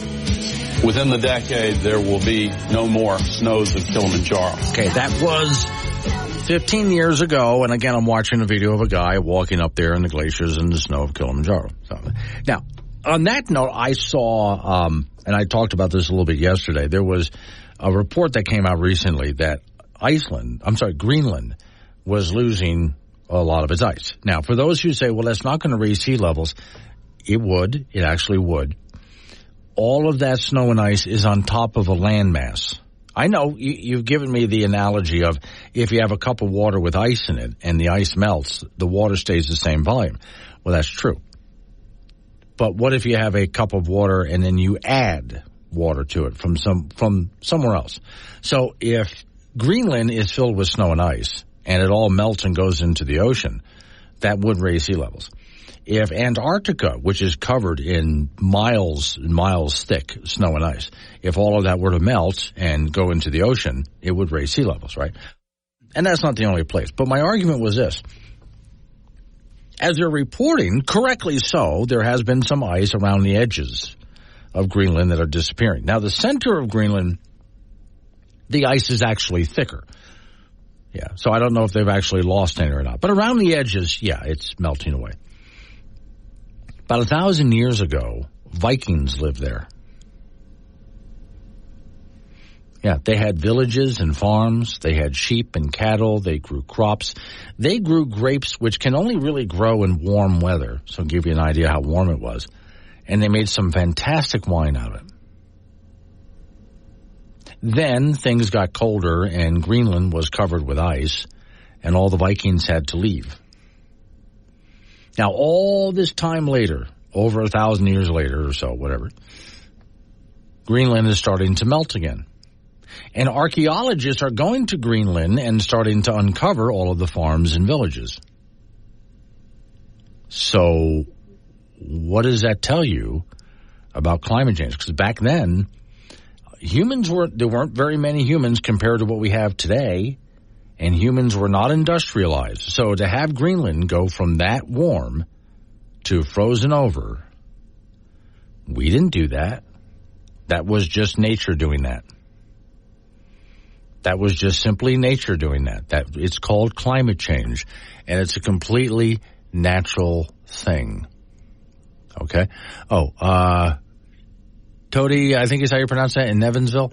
H&R Block asks if we, the people, would like to donate to presidential election, only if we can pick the opponents. Not a bad idea. I am just saying, folks, that there's several presidential candidates from the two big major parties. Yeah, Democrat, Republican.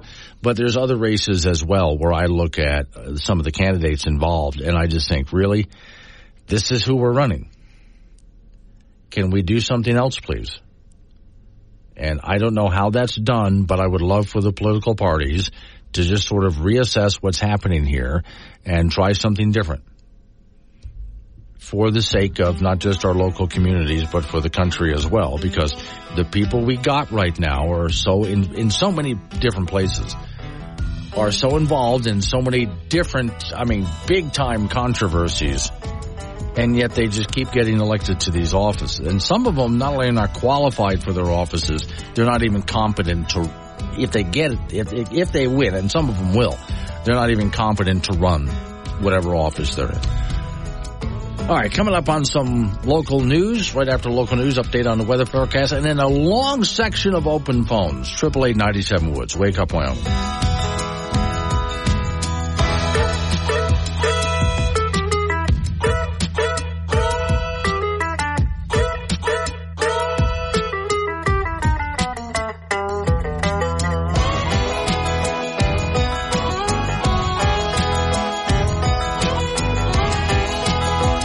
If it matters in Wyoming, it matters to Wake Up Wyoming with Glenn Woods. Call Glenn at 888-97-WOODS and make your voice heard. AM 1030, K2 Radio.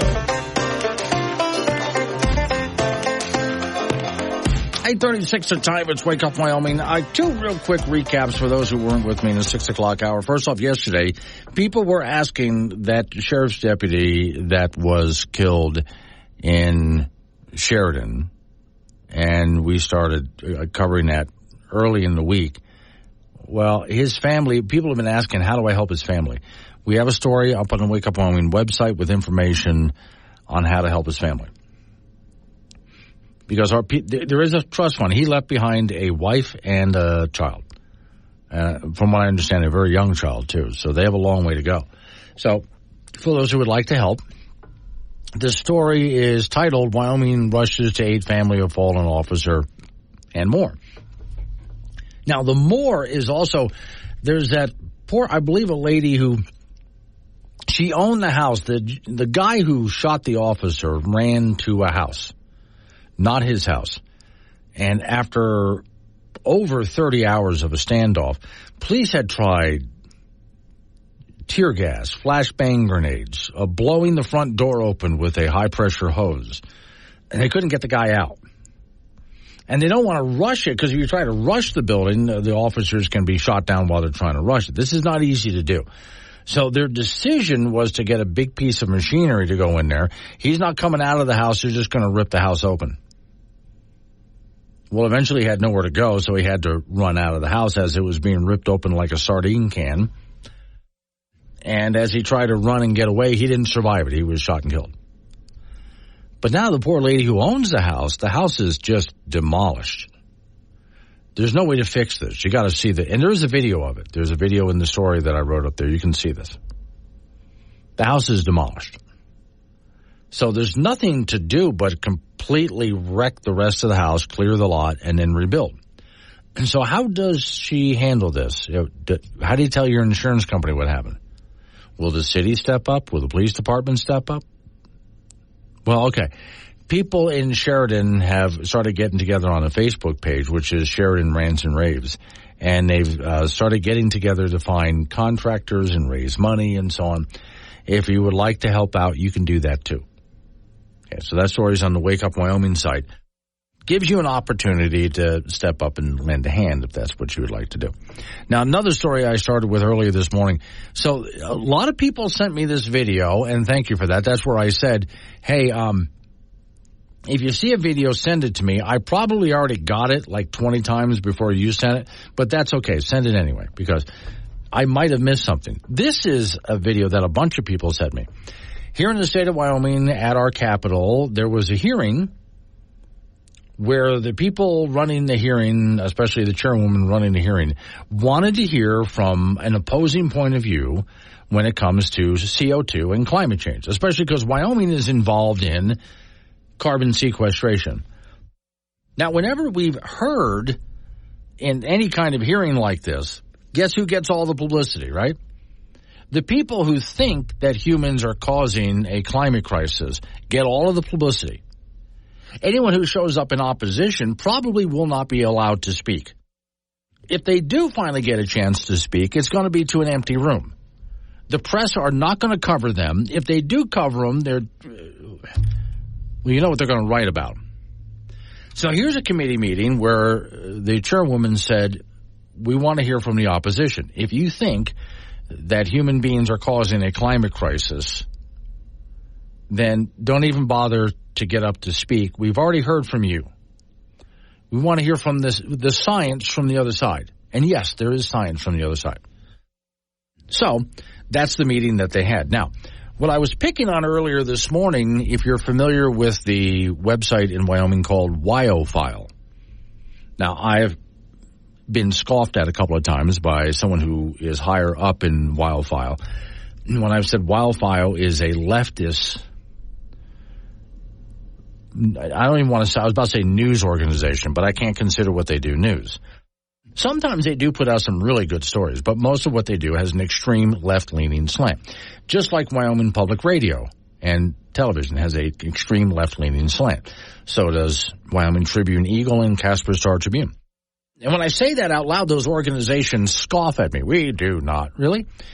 Go read the WyoFile article on this committee meeting, and you'll find that the reporter really just has nothing but disdain for these idiots, these climate-denying idiots. I mean, really, it was a horrible article. It was a hit piece. It wasn't a news piece. It wasn't fair and balanced. It was a hit piece. So once again, I point to WyoFile and go, gee, way to be fair and balanced like you claim to be, which obviously you're not. Instead, on the Wake Up Wyoming site, I wrote an article which I tried to just be right down the middle, if I could, as best I could, on here's what happened at the meeting. And you can even watch the video if you want to watch the whole hearing. Okay. I even offered what Governor Gordon said, which he disagrees with. You know, he's part of the he believes in human-caused climate crisis, so Governor Gordon is quoted in there. And I try to just balance it out and offer, here it is. Now, oftentimes when I write an article, as you know, it's not fair and balanced, it's my opinion. But then again, I'm a commentator. And that's what this show is. This radio show is opinions. It's opinion talk radio. I tell you what I think to get the conversation started. Then you're invited to come in and tell me whether you think I'm right or wrong. As long as you're not a Dave. With all due respect to good Daves out there. Don't be a jerk and don't be vulgar. But you can go ahead and tell me why I'm wrong. The whole point is for us to discuss issues like adults, which apparently WyoFile can't do. Again, you go look at the article written that they put out, and that was just a left-wing hit piece. That was not fair and balanced journalism, and they ought to be ashamed. And I'm asking WyoFile and Wyoming Public Media and the Casper Star Tribune and the Wyoming Tribune Eagle to do one of two things, just one of two things. Either actually figure out how to become fair and balanced, okay, and do that like you say you are, or just admit what you are and then go ahead and do that. Because I flat out say I'm a commentator. I'm more libertarian in my beliefs. That's who I am. And I do that in order to get the conversation started, and people are allowed to call in and tell me why I'm wrong. See, I'm being honest with you about what I am. I'm not telling you that I'm impartial and then being anything but, like these other organizations do. News and weather together at the top and bottom of every hour. This is Wake Up Wyoming with Glenn Woods on AM 1030 K2 Radio. 8:49 is the time. Off we go to the ice box to talk to Frank Gambino. Frank, our friend Drew down the hallway there wrote an article about the proper use of your car horn. Have you ever used your car horn?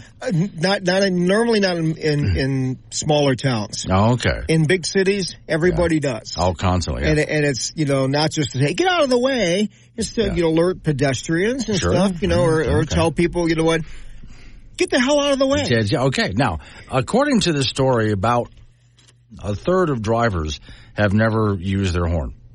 According to who? That's what I want to know. I don't know, but I have at times tried to use my horn and I couldn't find the damn thing. I'm pushing like crazy. It's on the steering wheel. Yeah, I know, but I'm pushing like crazy, and eventually I find where on the steering wheel to push. Remember, there used to be a bar there. You can clearly identify. Well, now you just put your hand anywhere. Yeah, and it should go off. Anywhere hasn't been working in my car. All right, so. Best times to use. Alert other drivers. Communicating. Well, now, can you honk angrily or honk nicely? Well, didn't you drive down the road and honk at girls when they were walking down the sidewalk? I've never done that. That's creepy, Frank. It's not creepy. Yeah, it is completely. But is there a way? Yeah, there's a way to go beep beep and say hi. That's exactly what it is. There's other ways to do it really angry and let people know that you're just not happy. You want to lay on the horn, Oh, boy. Boys high school basketball from yesterday in 4A. Cheyenne East over Laramie 62-57. Cheyenne Central beat South 68-26. Natrona winner over Campbell County 70-56 at the 1A level. KC beat Midwest 66-45. On the girls' side from yesterday, East over Laramie 44-38. Central down South 64-38. Campbell County a winner over Natrona 56-36. And KC over Midwest 43-10. In boys and girls basketball later on tonight, Kelly Walsh will be at Cody. Thunder Basin will be in Casper to take on Natrona. East will be at South, and then Central will be at Laramie. Also in basketball at the junior college level last night, the Casper College team swept Select College at the Erickson Gym. The T-Bird women improved to 21-5. They're rated 23rd in the country with a 72-52 win over Gillette College. Angela Astorga led Casper with 19. The Casper men beat Gillette 89-82 to get to 18-8 on the year. Darius Robinson with 25 for the Birds. Both Casper College teams will be at Northwest of Powell on Wednesday. The LCCC basketball teams will host Eastern Wyoming tomorrow afternoon. Men's college basketball at the Division I level. The Wyoming Cowboys with a roadie at San Jose State tomorrow. The folks have been up and down the whole season. They sit at 5-6 in Mountain West play, 12-12 overall after a home loss to Utah State back on Wednesday. San Jose State has struggled this year. They're 2-10 in league play, 9-16 overall. 8 p.m. start from San Jose on Saturday. We'll have the for you on K2 Radio in Casper and KCGY in Laramie. The Wyoming Cowgirl basketball team with a roadie tomorrow in Fort Collins to take on Colorado State in round 2 of the Border War. The Cowgirls beat the Rams in the first meeting of the season, but the Cowgirls did not look all that great in their loss to Boise State over the weekend, so they're 9-3 in Mountain West play and 14-9 overall. CSU comes in at 6-7 in league play, 15-9 overall. 12:30 start tomorrow from the Moby Arena. In high school track and field, the Simplot Games moving along today in Pocatello, Idaho. It's a big meet with schools from all over the place. A big Wyoming contingent in that deal. The same 3A and 4A boys swimming meet continues today in Laramie. The 4A finals will be at 10 this morning. Then the 3A prelims later on today. Then the 3A finals tomorrow at 10 a.m. Regional wrestling, 4A West and Kelly Walsh tomorrow. 4A East and Gillette. 3A regionals in Riverton and Torrington will not only have boys, but girls from all of the classifications in those two locations. And the 2A regionals will be in Tongue River and Shoshone. And the state high school wrestling meets will be on Thursday at the Ford Center in Casper. So according to Drew, you honk your horn because there's some animal in the road. It doesn't hear you. It doesn't hear it. No, it doesn't. They just kind of look at you. Don't even bother. They don't know what a honk is. No. So why even do that? Yeah. Shows support for, well, I think you do it because there's no other device that you have. What are you going to do? Get out and yell? It's just like honking your horn. Don't just keep going. Just run. Now you've got to call your insurance agency. Well, fine. Let them deal with it. Okay. Showing support for someone, that's kind of good. Expressing anger. In traffic, I never understood when the traffic's not moving and people start to honk their horns. Well, you're not going anywhere. You're stuck, so don't bother. Well, that's but they gives them something to do. Yeah, that's it. A symphony of horns. Hey, now that would be fun. Let's get some conductor out there. Yeah. All right, to Wake Up Wyoming.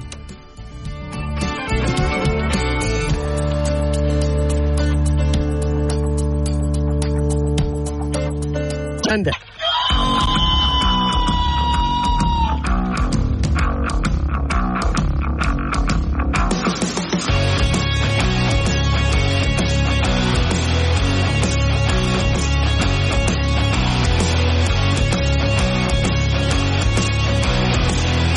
Six the time. It's Wake Up Wyoming. My name is Glenn Woods. Thanks for joining me Friday, and glad you made it. 888-97-WOODS, the phone number.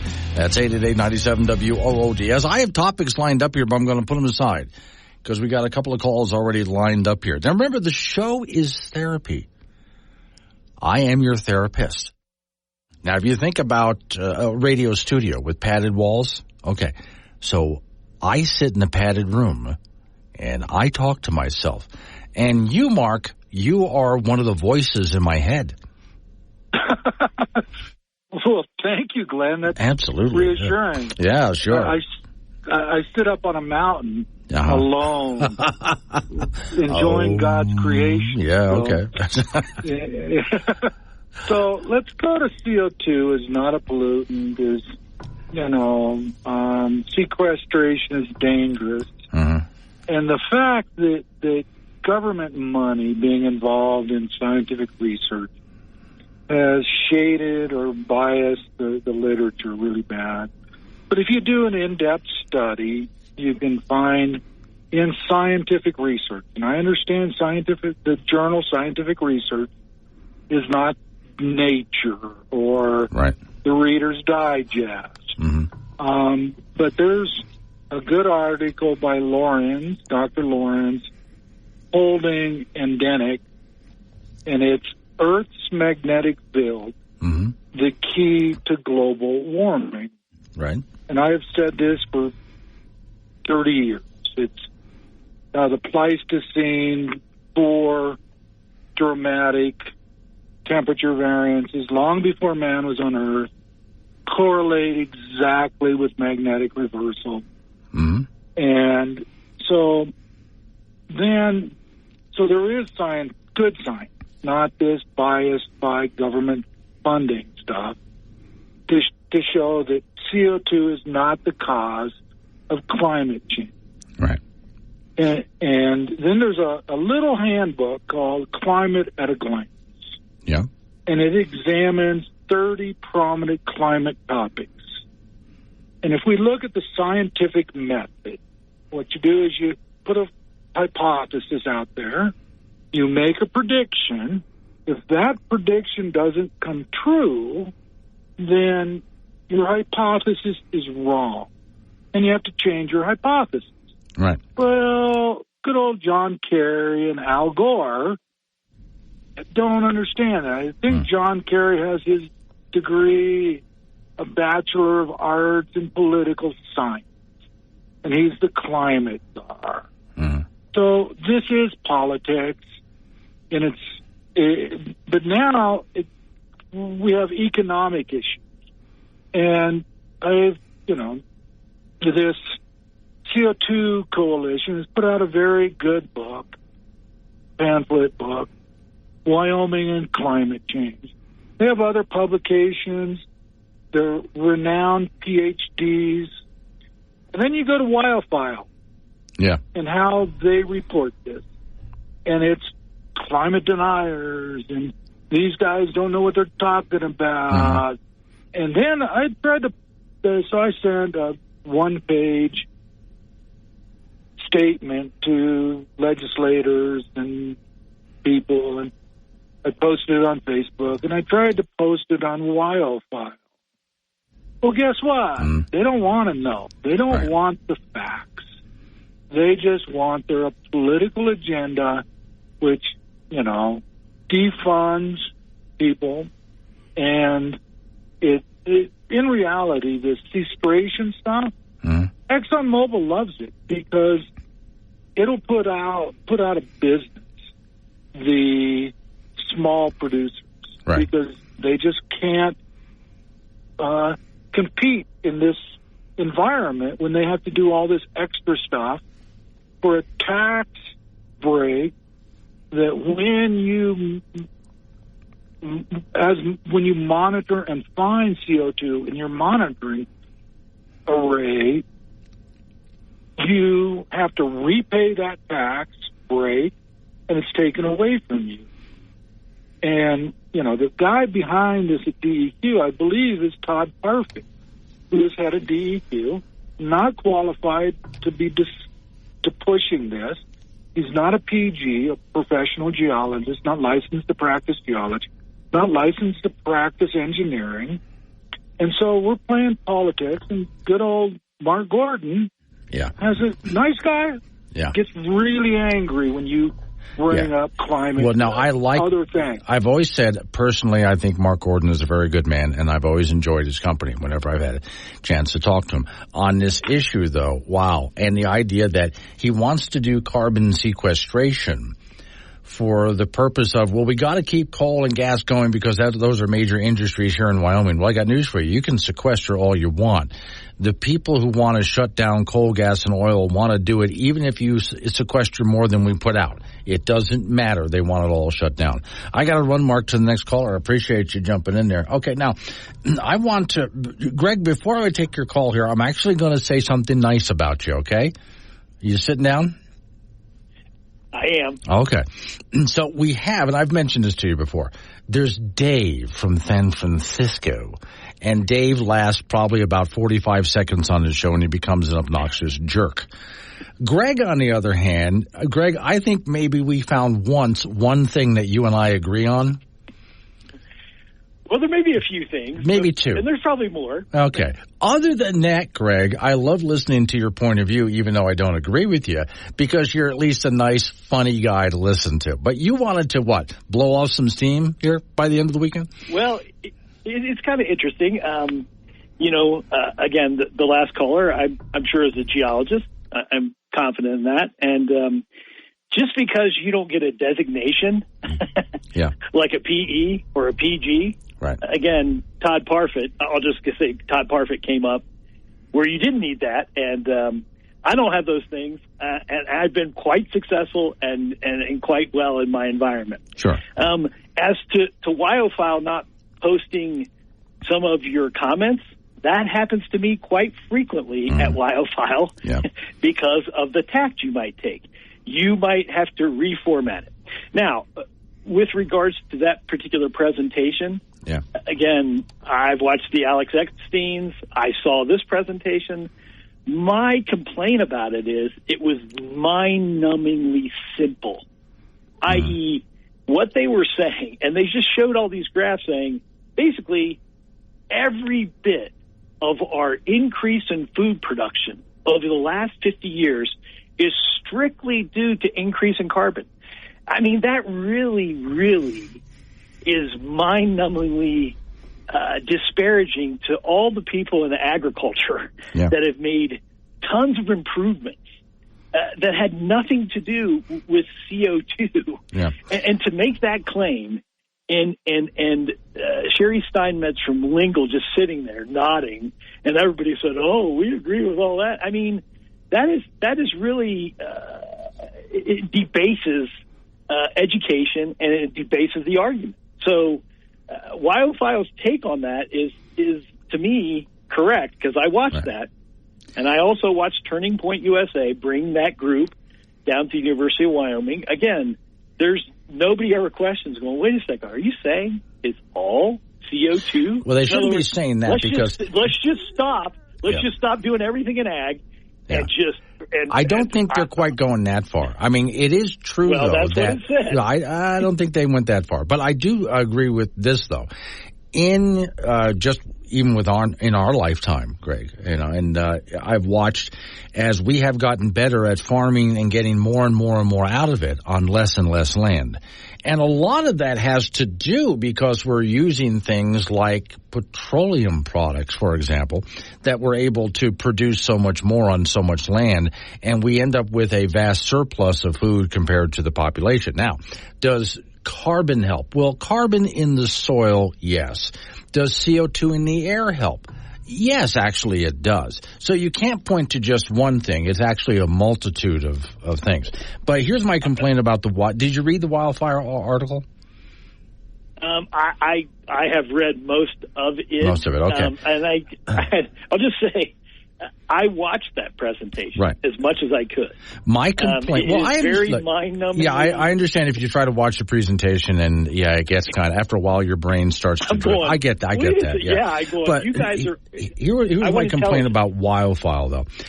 I have had, on a couple of occasions, received snippy little remarks from wildfire because I've just flat out said, why don't you guys just admit that you're a left-wing news organization? Just say what you are. That way you're not lying, because they lie and say that they're non-biased. But they are biased, and they're very biased to the left, like AP News is, for example. But they refuse to say that, we're not biased. I read that article as a left-wing hate piece from somebody who was sitting in the room scoffing at the people who were speaking. That was not a fair and balanced article. Well, I kind of scoffed at the people making the argument, too, because of what they were showing. So I guess I get it from an educational standpoint. And I'll just say this. The idea that people think the New York Times is a liberal bias, I call it the Manhattan Enquirer. Mm-hmm. They are liberal bias. They got us into the Iraq War. Mm-hmm. So I see they're hard to parse and read. So that's just kind of my take on that. I mean, again, I'm with you, too. I would rather see Trump and Biden gone. But if you're not going to get rid of Trump, Biden is the man, has been a very good president. Better than Obama, to be honest. I'm sorry. I'm going to have to let you go so I can turn over the garbage wheel behind me and throw up. Hey, Greg. Well, I have to get something in. Yes, have a great weekend, Greg. Thank you for calling in. I appreciate it. It's Wake Up Wyoming with Glenn Woods on AM 1030 K2 Radio. Join the show at 888-97-WOODS.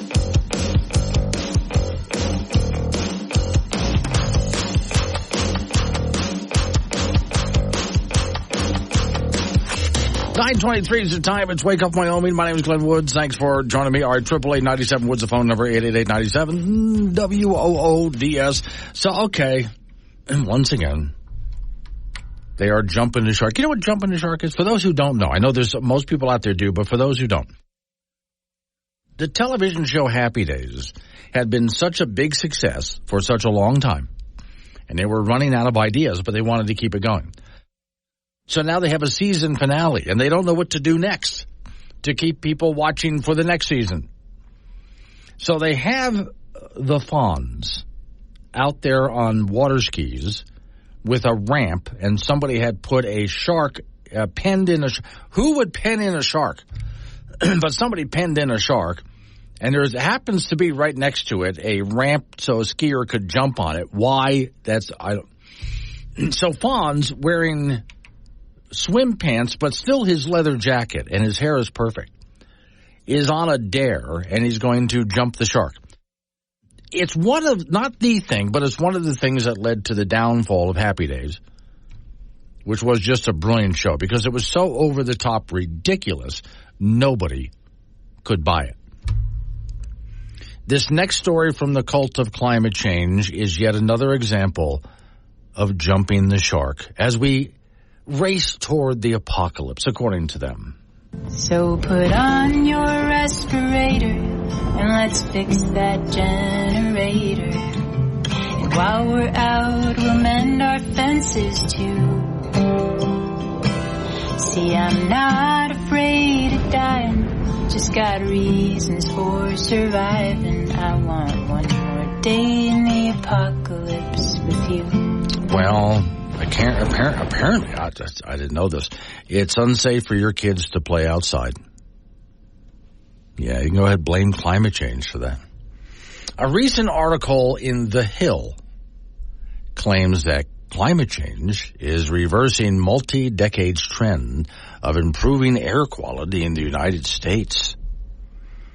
Because of wildfires and ozones and heat waves and so on, it's not even safe for your kids to play outside anymore. This is garbage, of course.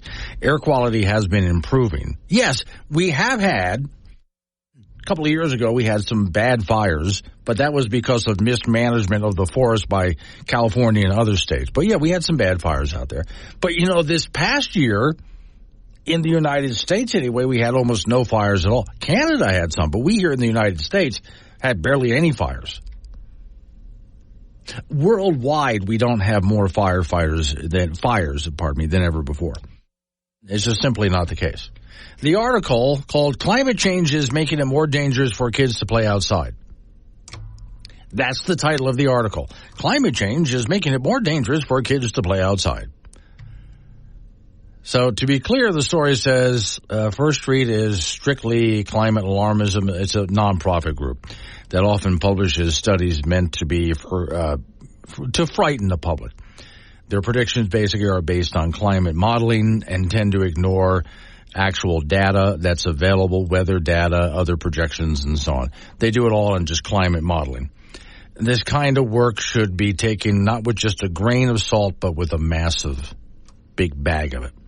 According to the Hill study, authors say that by mid-century, the increased levels of soot in the air and ozone entering Americans' lungs, levels like we've never seen before. It's an odd claim, lacking any basis in fact. The Clean Air Act was invented, came around 1963, and the EPA outlined its first standards for ozone, 1971.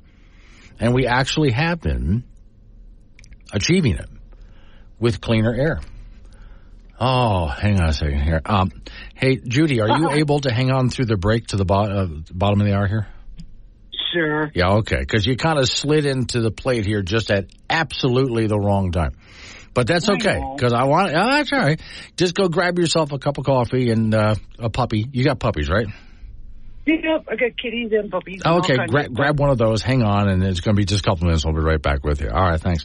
So we got to let Judy blow her cork before we get to the end of the week here, and then it's okay after that. It's safe for us to go outside because Judy has had a chance to vent. Like I've told you, this program is therapy. I am your therapist.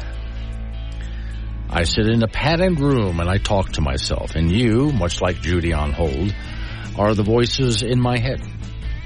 9:29 is the time. Coming up on local news, right after local news, update on your weather forecast. Then we'll hear from Judy. It's still, it's not even in the teens where I'm at right now. I was in at least 12 degrees a little while ago. I'm not even at right now. It's still snowing. It's Wake Up Wyoming.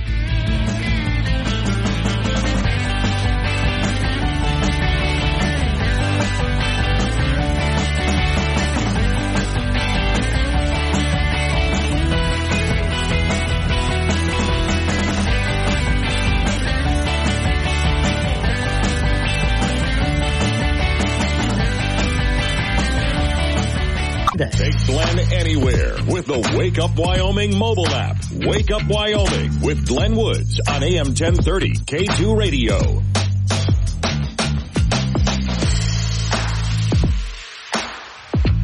It's 9:36 the time. It's Wake Up Wyoming. Okay, so back we go to the phones over here because we have to let her vent before we get into the weekend, or it's not safe for the rest of us to go outside. Hey, Jude. Hey, good morning. I just wanted to talk a little bit about Chuck Gray.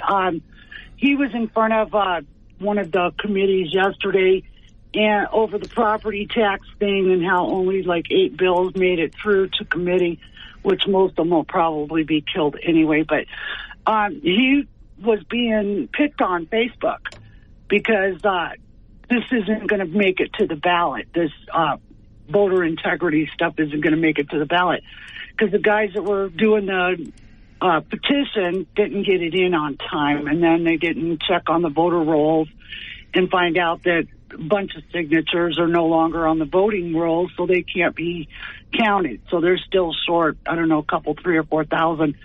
But anyway, Chuck did a good job, and I just wish people would not pick on him.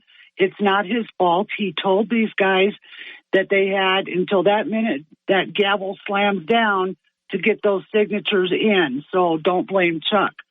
Secondly, George Soros just bought the second largest radio broadcasting network, and that includes New York and California. And it's called Odyssey, and it carries iHeartRadio and 220 other stations. It's coincidental that he bought it just in time for the election. So any information that's coming out on your radios anymore, I wouldn't put too much stock in it. Except for one particular show in Wyoming. Yeah, yours is fine because you're straight up and honest. But, I mean, as far as the big ones like New York and California and Los Angeles, don't buy into it. And third, let's talk about Fannie Willis. I thought that was an interesting...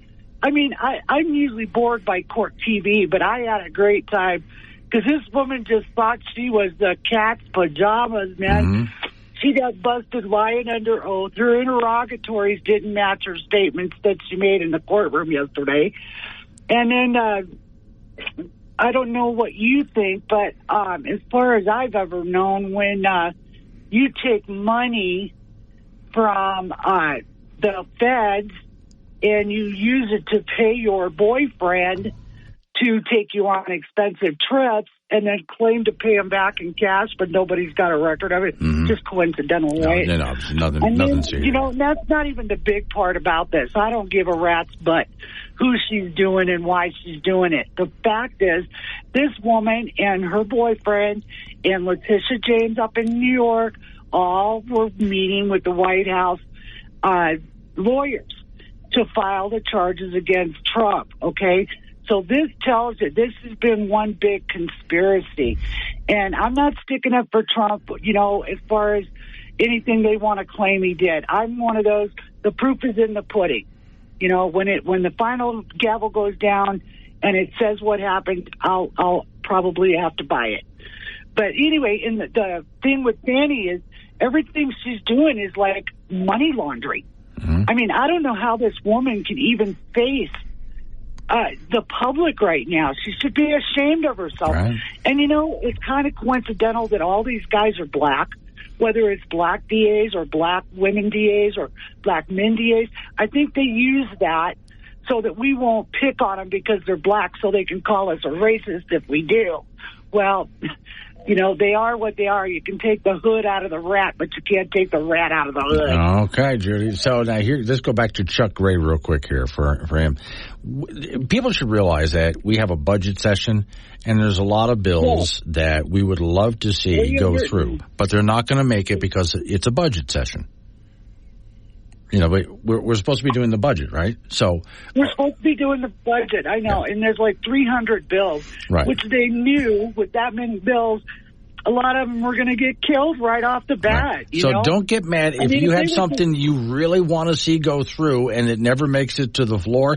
Just remember, it's a budget session. It probably wasn't going to make it just because we're supposed to be focusing on the budget. Exactly. Stick to the program. If it's a budget, do a budget bill. Yeah. If it's a law, do a law bill. And we do that, what do you say, every other year? Every other year, yep. We do. Yep. All right. Have a great week. I got to run. All right. Have a great weekend, Judy. I appreciate the call. Okay. So, now I do see people get really upset because there's some bill that they wanted to see go through and it just didn't even get it. It was just shot down. Never got a chance to even make it to committee. And in many cases, it's just because they only have so much time, so they're just not going to be able to do it. It's just a fact of a budget session, which is one of the things that I said I like, the fact that we cannot pass many laws in the state of Wyoming like other states do. I mean, imagine how bad we would be if we could pass laws constantly like other states, like Colorado, New York, you know, California, places like that.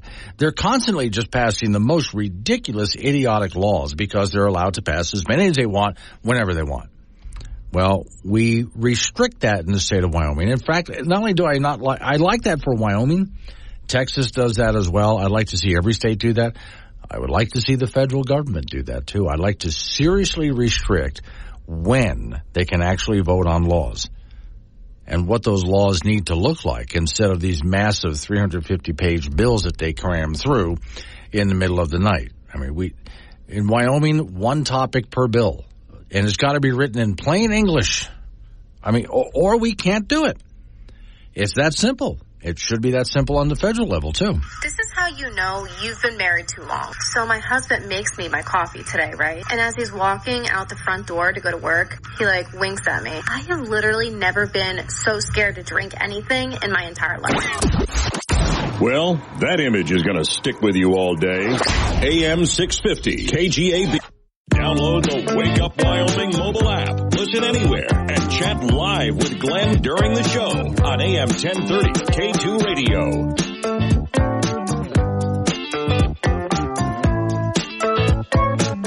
$9:48's the time. Off we go to the icebox when Gambino's waiting by. Okay, Frank, as a cat person, I found the perfect birthday present for your cat.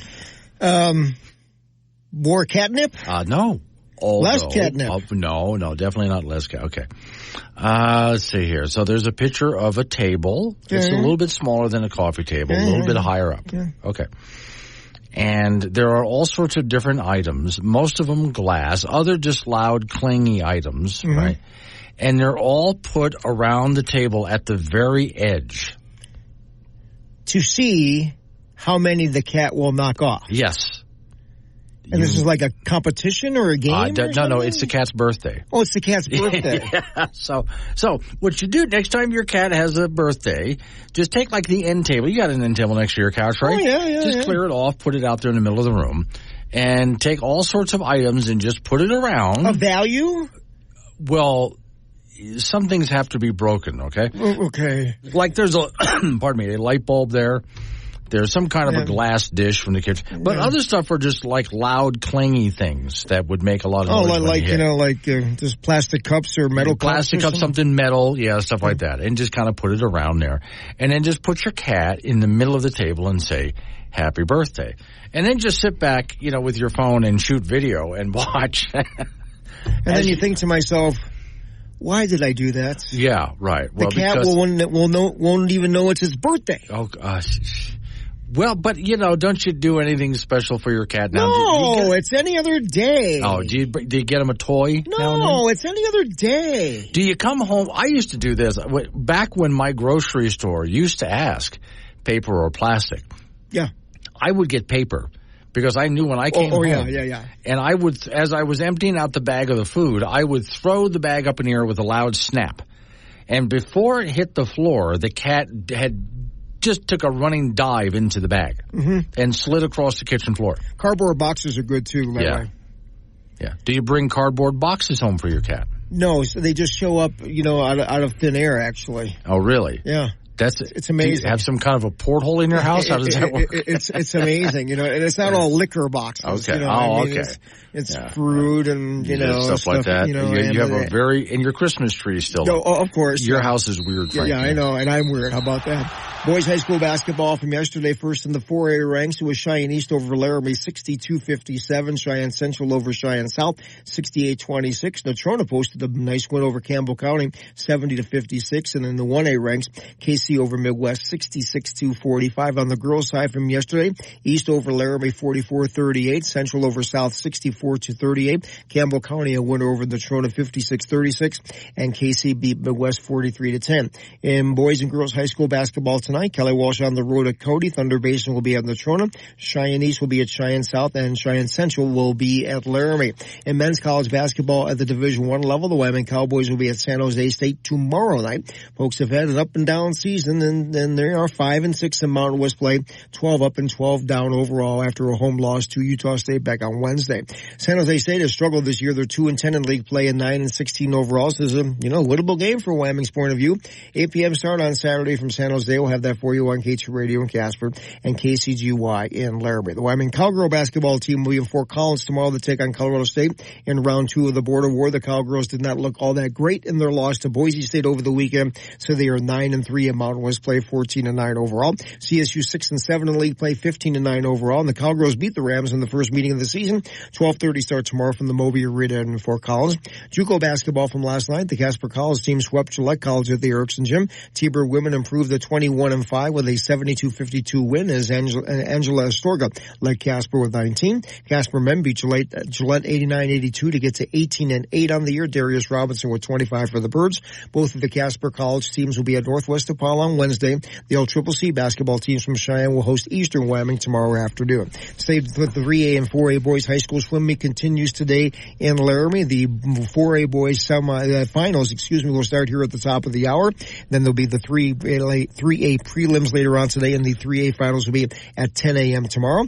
And those regional wrestling meets, 3A and 4A, Riverton and Torrington will be boys and girls, and that'll be today and tomorrow. Girls from all the classes will be in one of those two sites. The rest of them are one-day regionals, the 4A West at Kelly Walsh, the 4A East in Gillette, the 2A East in Tongue River, and the 2A West will be in Shoshone. The state wrestling tournament begins on Thursday at the Ford Center in Casper. So it's snowing and 10 degrees, and I'm not going to complain. We've had so many nice days in a row, and this weekend's going to be nice. So I'm not going to complain. The weekend is now, and it's not nice. No. The weekend starts, well, I mean, if you want to include, but no, I'm starting Saturday, Sunday. Oh. It's going to be really nice days. And I'd say get out there. Actually, Don Day suggested get out and enjoy Saturday. I think I'm going to, I'm going to postpone any travel for today and travel. Yeah, that's a good idea, yeah. All right, hey, have a great weekend. You too. Frank. Yeah, okay, coming up on some local business that we have to take care of. Going to roll into news time after that, national local update on the weather forecast. If you haven't done it already, 2 things on the Wake Up Wyoming site, if you would.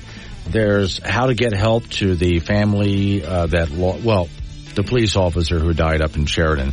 There's a wife and a kid left behind. Also, the woman who lost her house because of the whole engagement with the police. There's people trying to help her out. Also, that fun video on the trip that I took at the Glendale Reservoir riding an airboat on ice. All of that on the Wake Up Wyoming site. Have a great weekend.